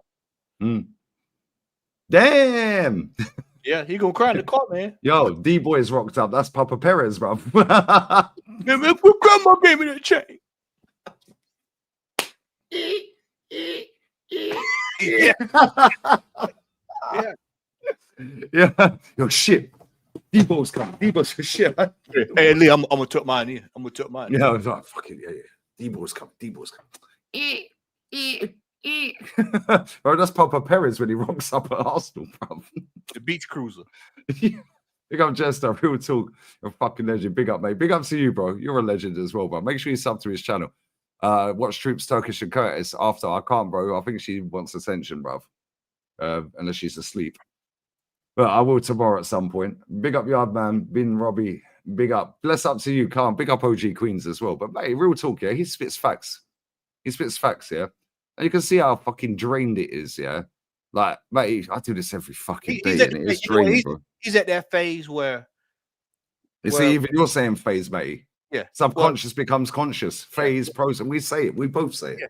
Well, he's at that stage rather where it's like, you know, where when you know we're at the we're past that. We're at the point now we don't give a damn. He's gonna get acceptance. Yeah, he's gonna get to the acceptance stage very, very quick with this batch of fans that we have. Very quick. My tolerance level for bullshit now with this fan base is just completely it's not even to deal with it. So I mean, it's gonna get worse before it get better. I told you last night. I said people next week, PSV 71, well 70, I think it's 71 shots, 71 goals. They've given up 28. It's gonna get peak. Oh yeah, when you went through the stats. Oh my days. The stats last night, man. You looked at the squad. We looked at the squad. Hey, man, that, man. They talk about Real Madrid. Noah Liang. Yeah, it was the other Bakayoko. Bakayoko. You got Ivan Perisic. Ivan Perisic, man. Oh, that guy's about our age. Calafiore. Ivan Perisic. Okay. Against Bakayoko. I think Ricardo Pepe is out. I think he's hurt. So I think they got Luke de Jong up. I think Luke de Jong is the main man now. But Luke still, I mean, that's heading the ball. Yeah, just put the ball in the box. Boom. Yeah, header. Yeah. Yeah, subconscious does become conscious. Trust me. Yeah, it does.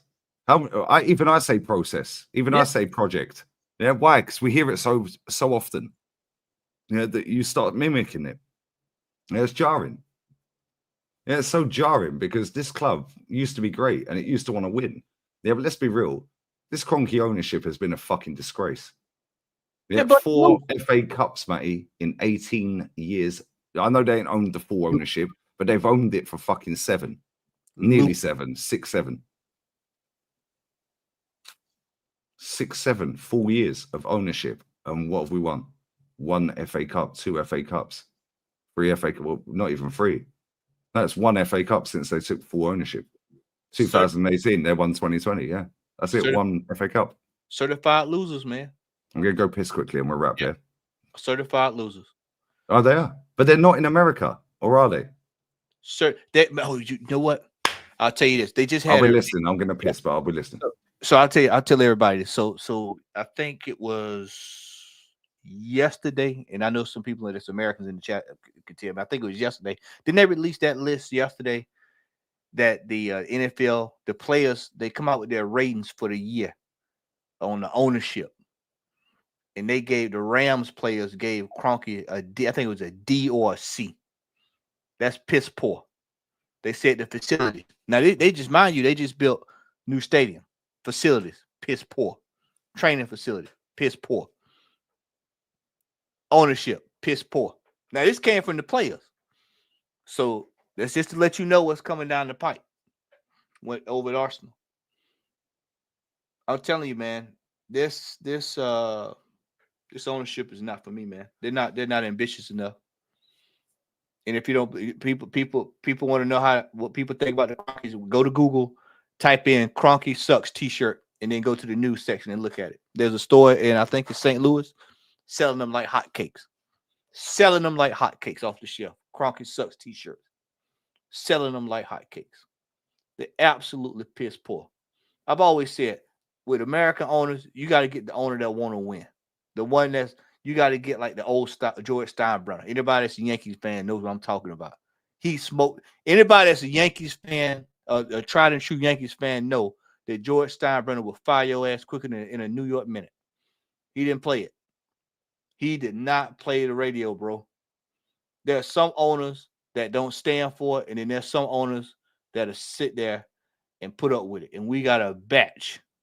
We've got a batch of some of the worst, absolute scandalous. They give a man $800 million just to piss off with no expectations. It's ridiculous. Absolutely ridiculous. For me, ladies and gentlemen, I'm sick of going through this. I am sick of it. I am absolutely sick of it. I was well in my early 20s the last time we won a title. And I'll be 40. What am I? Shit, I'm 40. I'll be 44 this year. So that tells you how long it's been. It's an absolute joke. This manager should have been sacked when we bottled it. Well, like, at least they did with Villarreal. But if you want to talk about recently, he should have been sacked when we bottled the title when we were 8 points ahead. Should have been sacked on the spot. If you can't manage to win the title, you got an 8-point lead. Nah, nothing else I need to see. There's nothing else that I need to see. Nothing else that I need to see. Every single time you look up, this man is finding innovative, more creative ways to fail. This year was probably one of the worst of all time. He failed without even buying a striker. No attack. You going with a defensive midfielder up top. And it's the man stayed on the call that we listened to. Couldn't believe the fact that we didn't go in for a Diego Costa or something like that. Just free. That shows you how ignorant he is. Free. Won't even get a free player, ladies and gentlemen. Free players. The owners stink. The manager stink. The acting sporting director, he stinks. These fans stink. These Arteta in stands, they stink. Everything stinks about this football club in its current state. Merch stinks. It all sucks. It stinks to be an Arsenal fan right now. It's an absolute disgrace. It's an absolute disgrace. It's an absolute joke to see how bad this football club has become. It's like I said earlier with Jez and them. We should have stayed at Highbury and just added some stands. That'd been the best move. Just add some stands, and we'll revisit this in 15 years. We'll revisit getting the stadium in 15 years. But for right now, we need to stay at Highbury. More success. You were getting more accomplished. You were doing things at Highbury. We was going to Champions League finals. And then as soon as we leave, we go right down the shitter. Right down the black hole. All done by design again. Bottomless pit. Finesse the fan base when we're high and winning. Dupe them. Yeah, dupe them into believing that, we need a bigger stadium to compete. Well, how did that work for Chelsea then? Yeah. How did that work for Chelsea? Yeah. But they had a billionaire. Okay, cool. So do we. So why didn't we get the billionaire in before we moved? Chelsea is still in their stadium, and they've done 1.5 billion since Bodie's got there. And raising hell right now, protesting. Yeah. You're going to see more of that this weekend when they play. Yeah. You're going to see more. They ain't got a game this weekend, to be fair. This way, they're out of the FA. Next weekend. Yes, next weekend. Yeah. Yeah, but our fans are spineless, bro. Yeah, we've always been considered the classy football club. We ain't nothing classy about us, bro. Yeah. Our fans sit on there trolling fucking 29 and his wife over a baby. That's so stupid. Yeah, but this is what the internet is, bro. Yeah, it's embarrassing. It's a shambles. It's disgusting. There ain't nothing classy about us. Yeah, then you get fans out there that just want to go to the other extreme. Yeah, and just back everything blindly. And it's like, that's all well and good. But if that was your child failing every single fucking year his exams or her exams, or we go again next year. Don't worry. I know you've been held back for 4 years straight, and now you're 16 in with the 12-year-olds. Yeah, we go again. Maybe by the time you get 17, we'll go again as part of the process. Yeah, we'll get there in the end. Fuck off. That's so boring, mate. Yeah, the game is about glory. When people say glory hunters, that always fucking makes me laugh. Oh, you're a glory hunter. You're supporting Madrid. The game's about glory, mate.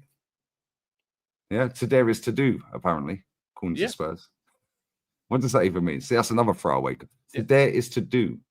That's another open-ended comment. Yeah. What does that even mean? To dare is to do. They forgot to put a dash and another do on the back end of it. To dare is to do. You're hilarious. Morris Keane is linked. Oh, of course he is. They've watched Matty's stream. Me and Matty.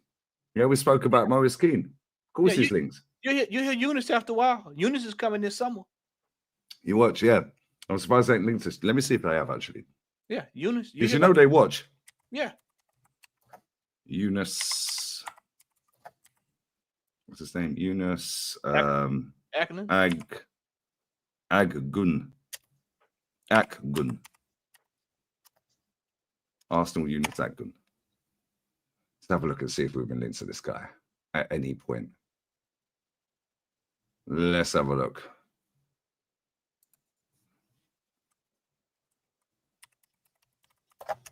Let's go. Who is Eunice the winger linked with a 10 million euro move? It doesn't tell me unless I click on it. I think to Man United, Everton. Man United, Everton. Yeah, November he was linked to Man United. Turkish superstar. Yeah. But he's 24. Liverpool is linked to. Back in November as well. Yeah. Yeah. Oh, here we go. Arsenal and Man United link. That was December the 23rd, Matty. Yeah, monitoring. December 23rd. Napoli reject first official bid for Galatasaray Victor Osimhen. Yeah. Boom, boom, boom, boom, boom. Yeah. Bro, I swear down. These men watch everything. Yeah, trust me. They don't know who they...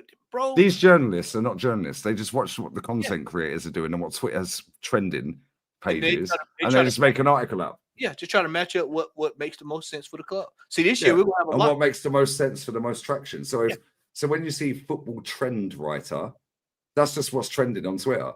So they've made a whole article up and made a fairy tale up out of it. It's not a story. It's just trended on Twitter. We need 8 players. So get ready. It's going to be silly season this year. We need 8 players, 100. We need a goalkeeper. We need a centre back. Fucking hell. Another goalkeeper and centre back. Start over. Matt, that's the first two I've said, goalkeeper and centre back. You know? Yeah. After all these, after 11 defenders and 8 goalkeepers. We then need another DM. More goalkeepers, and we need more goalkeepers. 8. Lee, some clubs, some people only see 2 goalkeepers their entire life at the football club, especially if they're good. You only see 2. We see Alex Manninger, David Seaman, Jens Lehmann. Yeah. And now we're sitting here with fucking 8-9 goalkeepers. We tried, and they're all worse than Emi Martinez. We looked at Almunia. We was like, no. Fabianski. Fabianski sitting on the bench at West Ham under Potter, bro. No. We're like, no. And what was it? What was it last night? You said we had Leno. We got rid of Martinez. Yeah, we got rid of Emi Martinez. Yeah. To keep Leno. To get rid of Leno. To get Raya. To get Ramsdale. And then to get rid of him to get Raya. And then every time we play Fulham. Yeah, every time we play Fulham, he turns into a world beater. Yep. Yeah, and if you look at the man them down at fucking Fulham, Boa Morte played for us. I think he's the assistant, or he's one of their coaches. He's on the bench. Yeah, then they got fucking Alex Iwobi, Smith Rowe, Reece Nelson, and Leno. And we can't get a win against this dog. This is crazy. We're starting over. We are starting over. A rebuild within a rebuild. It's crazy. Links a Peck from LA Galaxy. Is he any good? I don't know. I don't watch Galaxy that much, so I don't know. No. Chelsea got 10 goalkeepers. They have. Arsenal needs Nico Williams. Now, let me tell you, Satsuma, that's a good name. He's shit. I'm not even taking the piss. The guy's crap. If you think Martinelli's frustrating, I promise you, that guy is the Spanish Madueke. If you're going to invest that kind of money in a player, like I said, you probably can go find you one for 2, 3, 4, 5, 6 million. And we've seen it, Lee. Yeah, bro. If you want to go and do 60 mil, like he is going to cost, or 48 million pounds, 6 million euro, buy Alex Baena. You can spread. Alex Baena is levels, bro. The money that we throw out on one player, if we had a solid scouting system, we could actually go out. You can go. Mate, we found 5 players. Yeah, 5 under 20 players. Under 20. Bro, Ilias is on 9.5 grand a week, bro. 9.5 grand a week. Our scout system sucks. I swear, and I know the club watch this, yeah? Yeah, Sanchez at Bilbao. That's the player you want to get from Bilbao. Fuck him, mate. Nico Williams is shit. His brother's better. I'll tell you. His brother's better. And we need a striker. That's Danny Welbeck with better finishing. Our scouting department consists of Stevie Wonder, Ray Charles, Mr. Magoo, Mr. Bean, Mr. Blobby. Yep. Mr. Wilson from Dennis the Menace. Yeah. Ronald McDonald, the Hamburglar. Hong Kong Fooey. Yeah. Yeah, fucking Roadrunner. Beep, beep. Yeah. Yeah. Like, Lunin is actually better than Raya. I'm not even taking the piss. He is actually better. Lunin is pretty good, yeah. Yeah, Gittins is shit as well. We've watched Gittins. He's crap. He takes too many touches. Am I lying? Yeah. Too many touches. Yeah, and this is the problem, yeah. These players take too many touches, yeah. The ones that don't take too many touches, yeah, they're the ones that we rate. Because it's like, you've seen the pass. You don't need to take that extra pass. You don't need to take that extra little body feint. Yeah, do a body feint and send the guy there. Lamine Yamal does it cold. Yeah, but a player that takes an extra 2-3 touches, nah, you're not in control of what you're doing, mate. Yeah, you're just, I'm overdoing it to look like I'm busy. That is Martin Odegaard. Yep. Yeah, it's bullshit. It's bullshit, man. I want Timber and Gabriel at Barca. We need them. Wait, Timber's brother's decent as well, isn't he, mate? He might go after his brother. Yeah, Timber's brother's very good. I can't lie. He'd walk into our midfield. We need a midfield because Thomas Partey's leaving, so is Jorginho. And we need somebody that can outdo Odegaard because that ain't going. Well, do you know who that player is? Yeah, you know what he's going to do is like somebody asked me earlier. Yeah, I think it was Cass. Yeah, I think it was Cass or Monster. Somebody on the show earlier. Do you think he's going to get stripped of the captaincy? I was like, hell no. Why would they strip him of the captaincy? Man's coming out saying that he's trying harder than any player in our team this season. Like, come on, what are we doing here?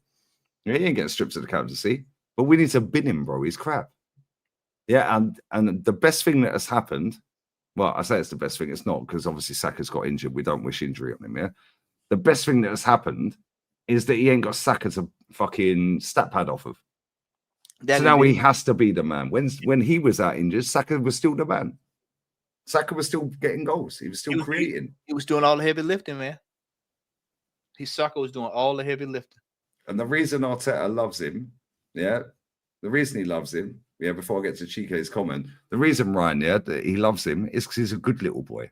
He'll do as he's told. He's nicking 240 a week. Of course he's going to do as he's told, bruv. Turn up, do this. They're all saying, but he looks gaunt. He's lost for, you can see his cheekbones. Oh, he's got a kid. It's keeping him up late at night. Oh, whatever, mate. Whatever. It's like he's the first player ever to have fucking had a baby with his missus while playing football. Yeah, Harry Kane's had fucking 4, mate. He's got fucking 4 kids more than he's won trophies. Yeah, and he still wins fucking football matches, doesn't he? Yeah, and he's going to win a trophy this season, you'd imagine. Yeah, and that guy still delivers 9 times out of 10. I don't want to hear no bullshit for these players, mate. They're getting paid a fuck ton of money. They're in a very privileged position, yeah, and fair play. They've worked hard, a lot of them. Yeah, a lot of them have had a leg up. Yeah, and they've had a little link and a little plug to help them boost their career. Because half of them are shit.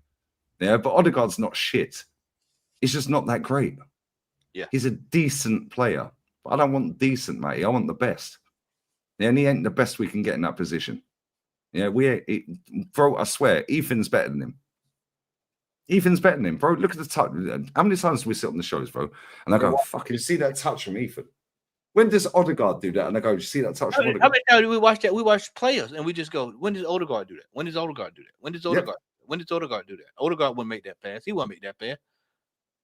Like I said, I told you last night, he's just he's a complimentary player. He compliments the main man. Whoever the main man is, he compliments them. And the main man's Saka. Yeah. And now Saka's not there, he's fucked. He's done. He's not the man. He's not the man by himself. He has to have somebody like Saka, Martinelli when he was hot, when he was rolling. He's got to have somebody that can take the pressure. When was the last time? Somebody asked it yesterday, I think. Yeah. When was the last time? Maybe you asked it. Yeah, I can't remember. Somebody said, when was the last time he put a defense splitting pass through for a player to go clean through one-on-one? It was JB. That's the other night. JB, yep. Defense splitting pass for got a striker to go clean through 1-on-1. Why? He's never done it. When was the last time he done it? When was the last time? When was the last time you see this guy in 3.5 years of this geezer being in our football club? Yeah, go. We ain't fucking losing today, mate. I'm going to take the game by the scruff of the neck, and I'm fucking winning it for us. You've gone, wow! What a performance! You remember when Santi scored that goal against West Ham? They just came out of nowhere, just out of nothing. Yeah, look at the goal in the cup final against Hull. Bro, we're losing against Hull 2-0. We need Gibbs clears one off the line after 8 minutes. We're 2-0 down in 7 minutes. Gibbs clears one off the line. Santi, 35 fucking yard free kick. Boom. If he don't score that, we'd never win that cup. Yep, because that would have gone on and on till like another 10 minutes, another 5 minutes, another 15. Hey, now all of a sudden we're fucked. Wenger would have started a couple years early. I mean, it would have started a couple years early. We lost that one, buddy. He would have been gone before 17. Yeah. You'd have been out of there. Yeah, Chelsea last season. There you go. Chelsea last season, defense split and pass. When's the last time he scored a direct free kick? September 21 against Burnley. One direct free kick. He gave the free kick to Sterling, bruv. When's the last time Sterling scored a free kick? That's the question now. When's the last time we fucking scored a free kick? So I'm saying the whole club's a shit show. But mate, when we get the facts and the truth of the stats here, these are the ones that don't get peddled around. Luckily for us, we still have 2.1k in the building. Yeah, and it's 2:30. She's fuming. Yeah, but I'm gonna. Oh, it is what it is. I'm working. Nah, I told her straight. Yeah, I'm working, mate. I'm done when I'm done. Yeah, it is what it is. This is my job. This is job. It's his job. We've had nearly 30k views on this. The average watch time is nearly 17 minutes as well. Bless up all you. We are going to wrap in a minute though. Matt, thoughts on Kelsey not retiring? Hey man, I figured he wasn't gonna go out with a Super Bowl loss like that, man. No way. So he'll probably come back. Hopefully they have a decent year, and then if they go out early in the playoffs, he'll probably buy out next year. So there you go. Yeah, best cup final ever. I don't know. I think the Chelsea one was good. That cup final was sick though against Hull, but it's Hull, respectfully. The one against Chelsea, yeah, like not the last one, the 17, because that team was stacked. That 17, that was Conte, record-breaking Conte. Yeah, he got like 30 wins. I remember nobody gave it. We never thought we were gonna win that game because they were. Bro, I was at the game, yeah, and I swear to God, them fucking Chelsea bastards, yeah. Like you remember the clip that Scouser, what's his fucking name from Redmond? Yeah. And every one of you fucking Chelsea bastards is a fucking rent boy. Hey, fucking, you know that clip in it? Yeah, you fucking Chelsea bastards. I swear, we had our fan park here, right? And they had their fan park there. But these motherfuckers hired an open top bus, yeah? And they were throwing celery, shit, bro. And I swear down there, when we walked in the ground, when we walked into Wembley, yeah, right, we were going up the escalators. Not one Arsenal fan gave us a chance. We talked to him, me, Kenny, Ola, we're like Sam as well, my boy Sam. They were like, boom, not one. It was like, nah, we get out of here without it being embarrassing. We're good. Not one. Then we go and score. Boom, Alexis Sanchez. We're like, yo. Yeah, it was handball, by the way. VAR would have ruled that out. Yeah, VAR would have ruled that out. I remember I was dating a chick at the time. We were out of town. And I was rushing back, and I made it back just in time, right when we started. I was walking in the house. As soon as I turned the TV on, we just started, and then that was the first thing that happened. And I said, "Oh, he's going to get this handball." And then he went, came back, go out. Oh yeah, we got a chance. And then fucking we pound them, bruv. Yeah, and then Diego Costa 1-1. Yeah, I swear I was in the. You could hear a fucking pin drop, and we're all looking at each other like these fuckers, yeah, because they're just done 30 wins in the Prem, which is a record at the time. Yeah. After we banged them 3-0 at the Emirates, they ripped it up. See, proper manager went 3 at the back. Yeah, and they just stormed the league.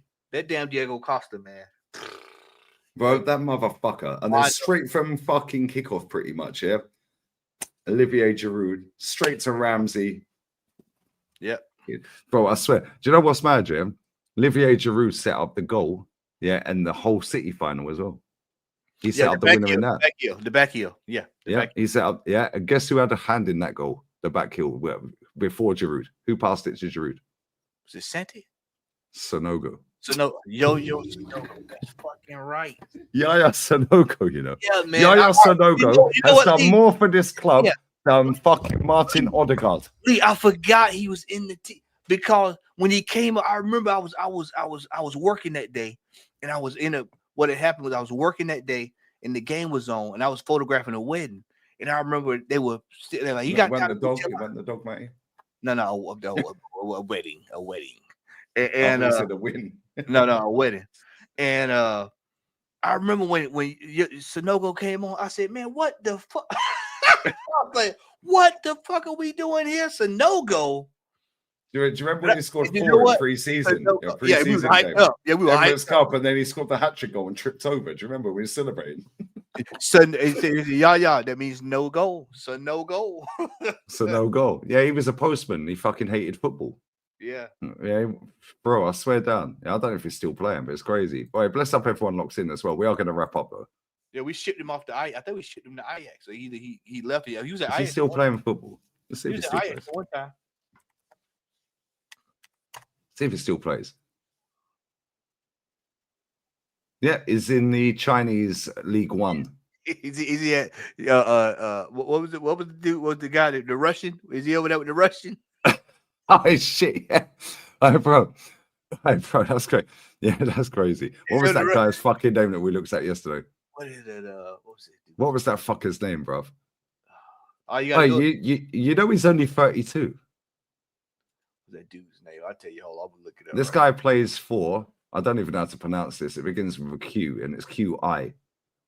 Qingdao Red Lions Football Club, Chinese professional club based in Qingdao, Shandong. Competes in the Chinese League One, the second tier of Chinese football. Second tier, bro. Yeah, he's in the second tier. I didn't even know they had a second tier.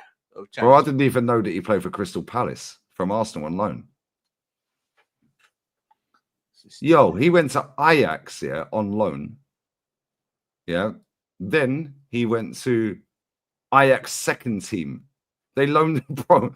Ajax loaned. So, bro, he went through Auxerre B team into Auxerre first team. We didn't sign him, right? He then goes Palace on loan. He goes Ajax on loan. They have him on loan. He plays 3 games. They go, nah, you're going in the B team, bruv. Yes, they put him in the B team. He then went Charlton on loan. Then went to Toulouse. Then he went to Huddersfield. Then he went to Urartu, which is an Armenian team. Yeah, they're in the Armenian Premier League. And then from there, this season we're on, he's now in the second tier of Chinese football. Good old Wenger. Good old Wenger, mate. Good old Wenger. Good old Wenger. This guy scored a whopping 15, 26, 29, 39, 41, 31, 31. He's got a whopping 43 goals in his career. What was that 43 team? goals. What was that team that coach, man? Was it I can picture the guy's face. It wasn't Shanghai Shenhua, was it? It wasn't Shanghai, was it? It was what's the guy's name? Russian manager. It's a whole bunch of them in the Chinese league. Russian manager, Chinese league. What is his fucking name, bruv? There he is. Slutsky. Slutsky, yeah. Leonard Slutsky. Hey, pull up the face, man. Pull up the face, man. People that remember this dude, man. Let me bring up this guy, bruv. This guy, bruv. CSKA Moscow. Yeah, he was at CSKA Moscow. This motherfucker. Yeah, you'll remember this guy as well, guys. You'll remember this guy. They're gonna start laughing. They're gonna start laughing when they see him. This motherfucker. You remember his face. He was at CSKA Moscow. Yeah. Look at him. He looks fucked. He's 53. He was a goalkeeper. Look at him. Oh, that's watch it, Lee, but show them honors, though, Lee. Managed whole city, yeah? Vitesse Arnhem, Ruben Kazan. Yeah, it was Shanghai Shenhua. Oh, it was Shanghai? He's still there now. He's still there now. Yeah, look at this. Right, let's bring up the honors. Watch his honors, yeah? He's more qualified than Arteta, by the way.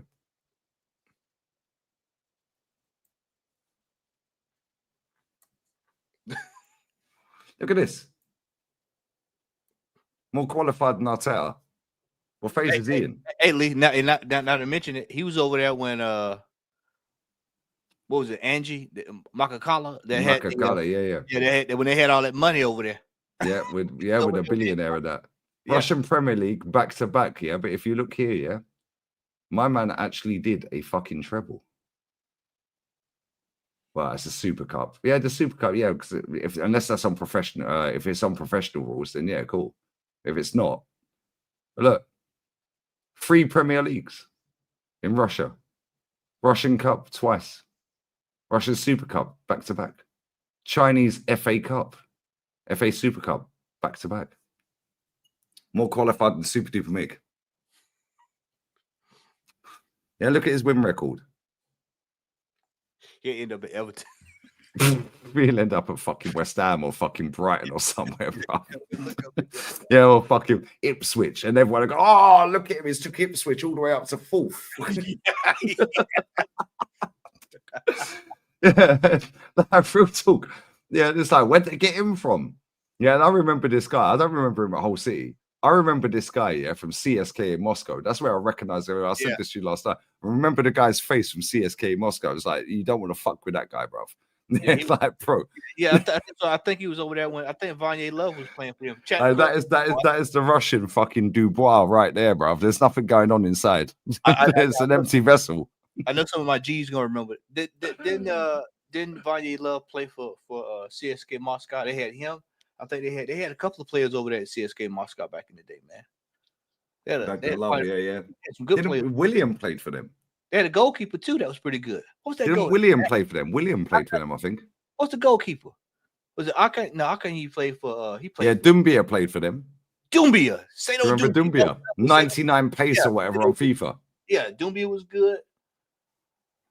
Yeah, they had. Dumbia was rapid, bro. That guy was about 50, and he looked 50, and he was about 20. Like Aidan McGeady. He was real good. That was another 5-star skills on FIFA. Yeah, he was good. That was a random signing, though. Akinfeev. Yeah, what happened to him? Yeah, that's why I thought he was the goalkeeper. Yeah. What does this yank know? Akinfeev, yeah. What does this yank know? All right, listen, we need to wrap. Yeah, man. We need to wrap. Yeah, Jovino. What's his name? Fucking Eduardo, who we signed played for CSK in Moscow. No, he played. No, Shakhtar. Sorry, Shakhtar Donetsk. What's your thoughts on Miguel? All the Brazilians were playing for Shakhtar. Yeah, they're all still now. Yeah. Big up Smokey. What's your thoughts on Miguel or Alvaro from Benfica? Look at that. Zach left back. Zach Will. I forgot about Zach Will. Oh, bro, look at the names in the chat, bro. And this was like they're proper fucking certified as well, bro. These man fucking walk into these Premier League teams now.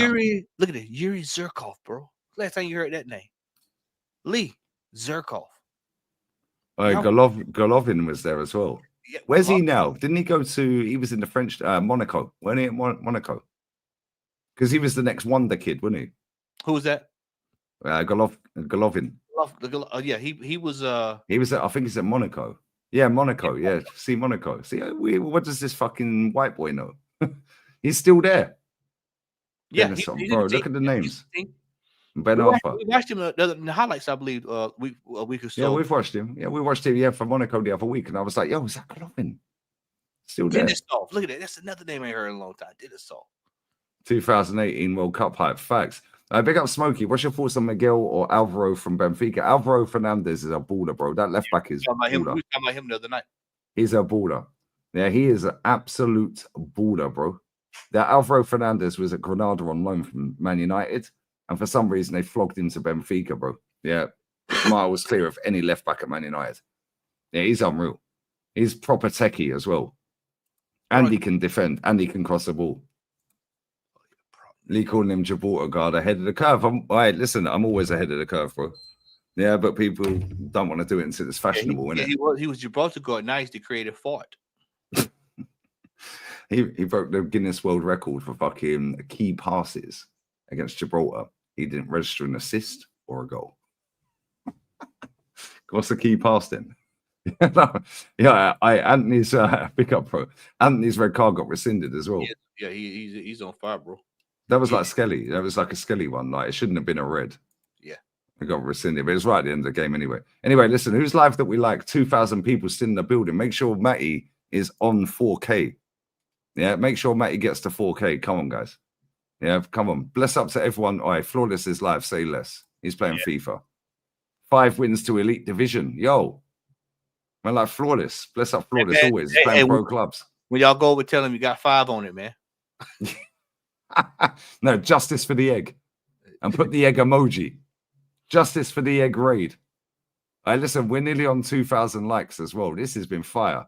12 away, yeah. I swear down, yeah. This show has been lit. Bless up to you guys. Yeah, I didn't see no bad comment against Yardman or Matty. Yeah. Real talk, this show has been lit. And do you know what's crazy? I never knew that Troops was doing a stream with Curtis and a Turkish today. More of an upload. He should have streamed that. He shouldn't have recorded it. He should have done a stream. Yeah, but on the same day, look at the content you're getting, guys. You man have been calling for Yardman to come on here. Yardman's on here, bruv. Yeah. But we're going to raid Flawless. Getting to play me on FIFA. I'll message him, not now, because wifey wants attention, I think. And unless she's fell asleep, but the leopard always gets the deer, bruv. Like, you know how we roll. Matty, what you got coming up? Pause. Saturday I'll be on with Diluted Gunner, excuse me, and then I will be on Sunday with the brother Abs, Line Text, and a few other guys there on his channel on Football Band. So we'll be over there talking. Well, we ain't got a game this weekend, so that's good. Isn't it? Yeah, no, yeah. Well, it's good. Yeah, he's knocked us out of a cup. Great. I said get Edu on next. All right, listen, that might happen one day because now it's free, bruv. That would break the internet there, man. Like, can you imagine if we had Edu on the channel? Can you imagine? Yeah, man, like Edu, we're getting offside on. Nah, that's crazy. Bless up Matty always. Bless up Yardman. Bless up you guys. Chat. Yeah, bless up to you lot all the time, man. I swear, you guys are crazy. The views are insane. And Big Six were live as well. Bless up Big Six always. The Big Six were live when I went live. Yeah, so bless up for the amount of views. Nearly 30K views on the stream is crazy. And listen, I'm 163 away from 118K. So make sure you're subbing as well. Man said email Edu. I think he's blocked me on Insta. I don't know. Everyone's fucking blocked me, but they don't like the truth. Yeah. And I don't really care if I'm honest. But yeah, make sure you're subbing to Matty. Make sure you sub to Yardman. Link in the title for the pair. Raid Flawless. I want to see that raid go up real quick, yeah? How many has he got watching? How many has he got watching right now? 22 people are watching him play pro clubs, yeah? 22. Desmond. Let's get rid of this ad. Let's get rid of this ad. 22 people are watching him right now, yeah? Bro, there's 1,844 in here. If that don't go to 600, yeah, you man have failed. 1/3 of you need to go there right now, and I'll be watching. We're gone. Cronky out. Injuries out. Win the dog out. Flawless in. 13 points behind Liverpool.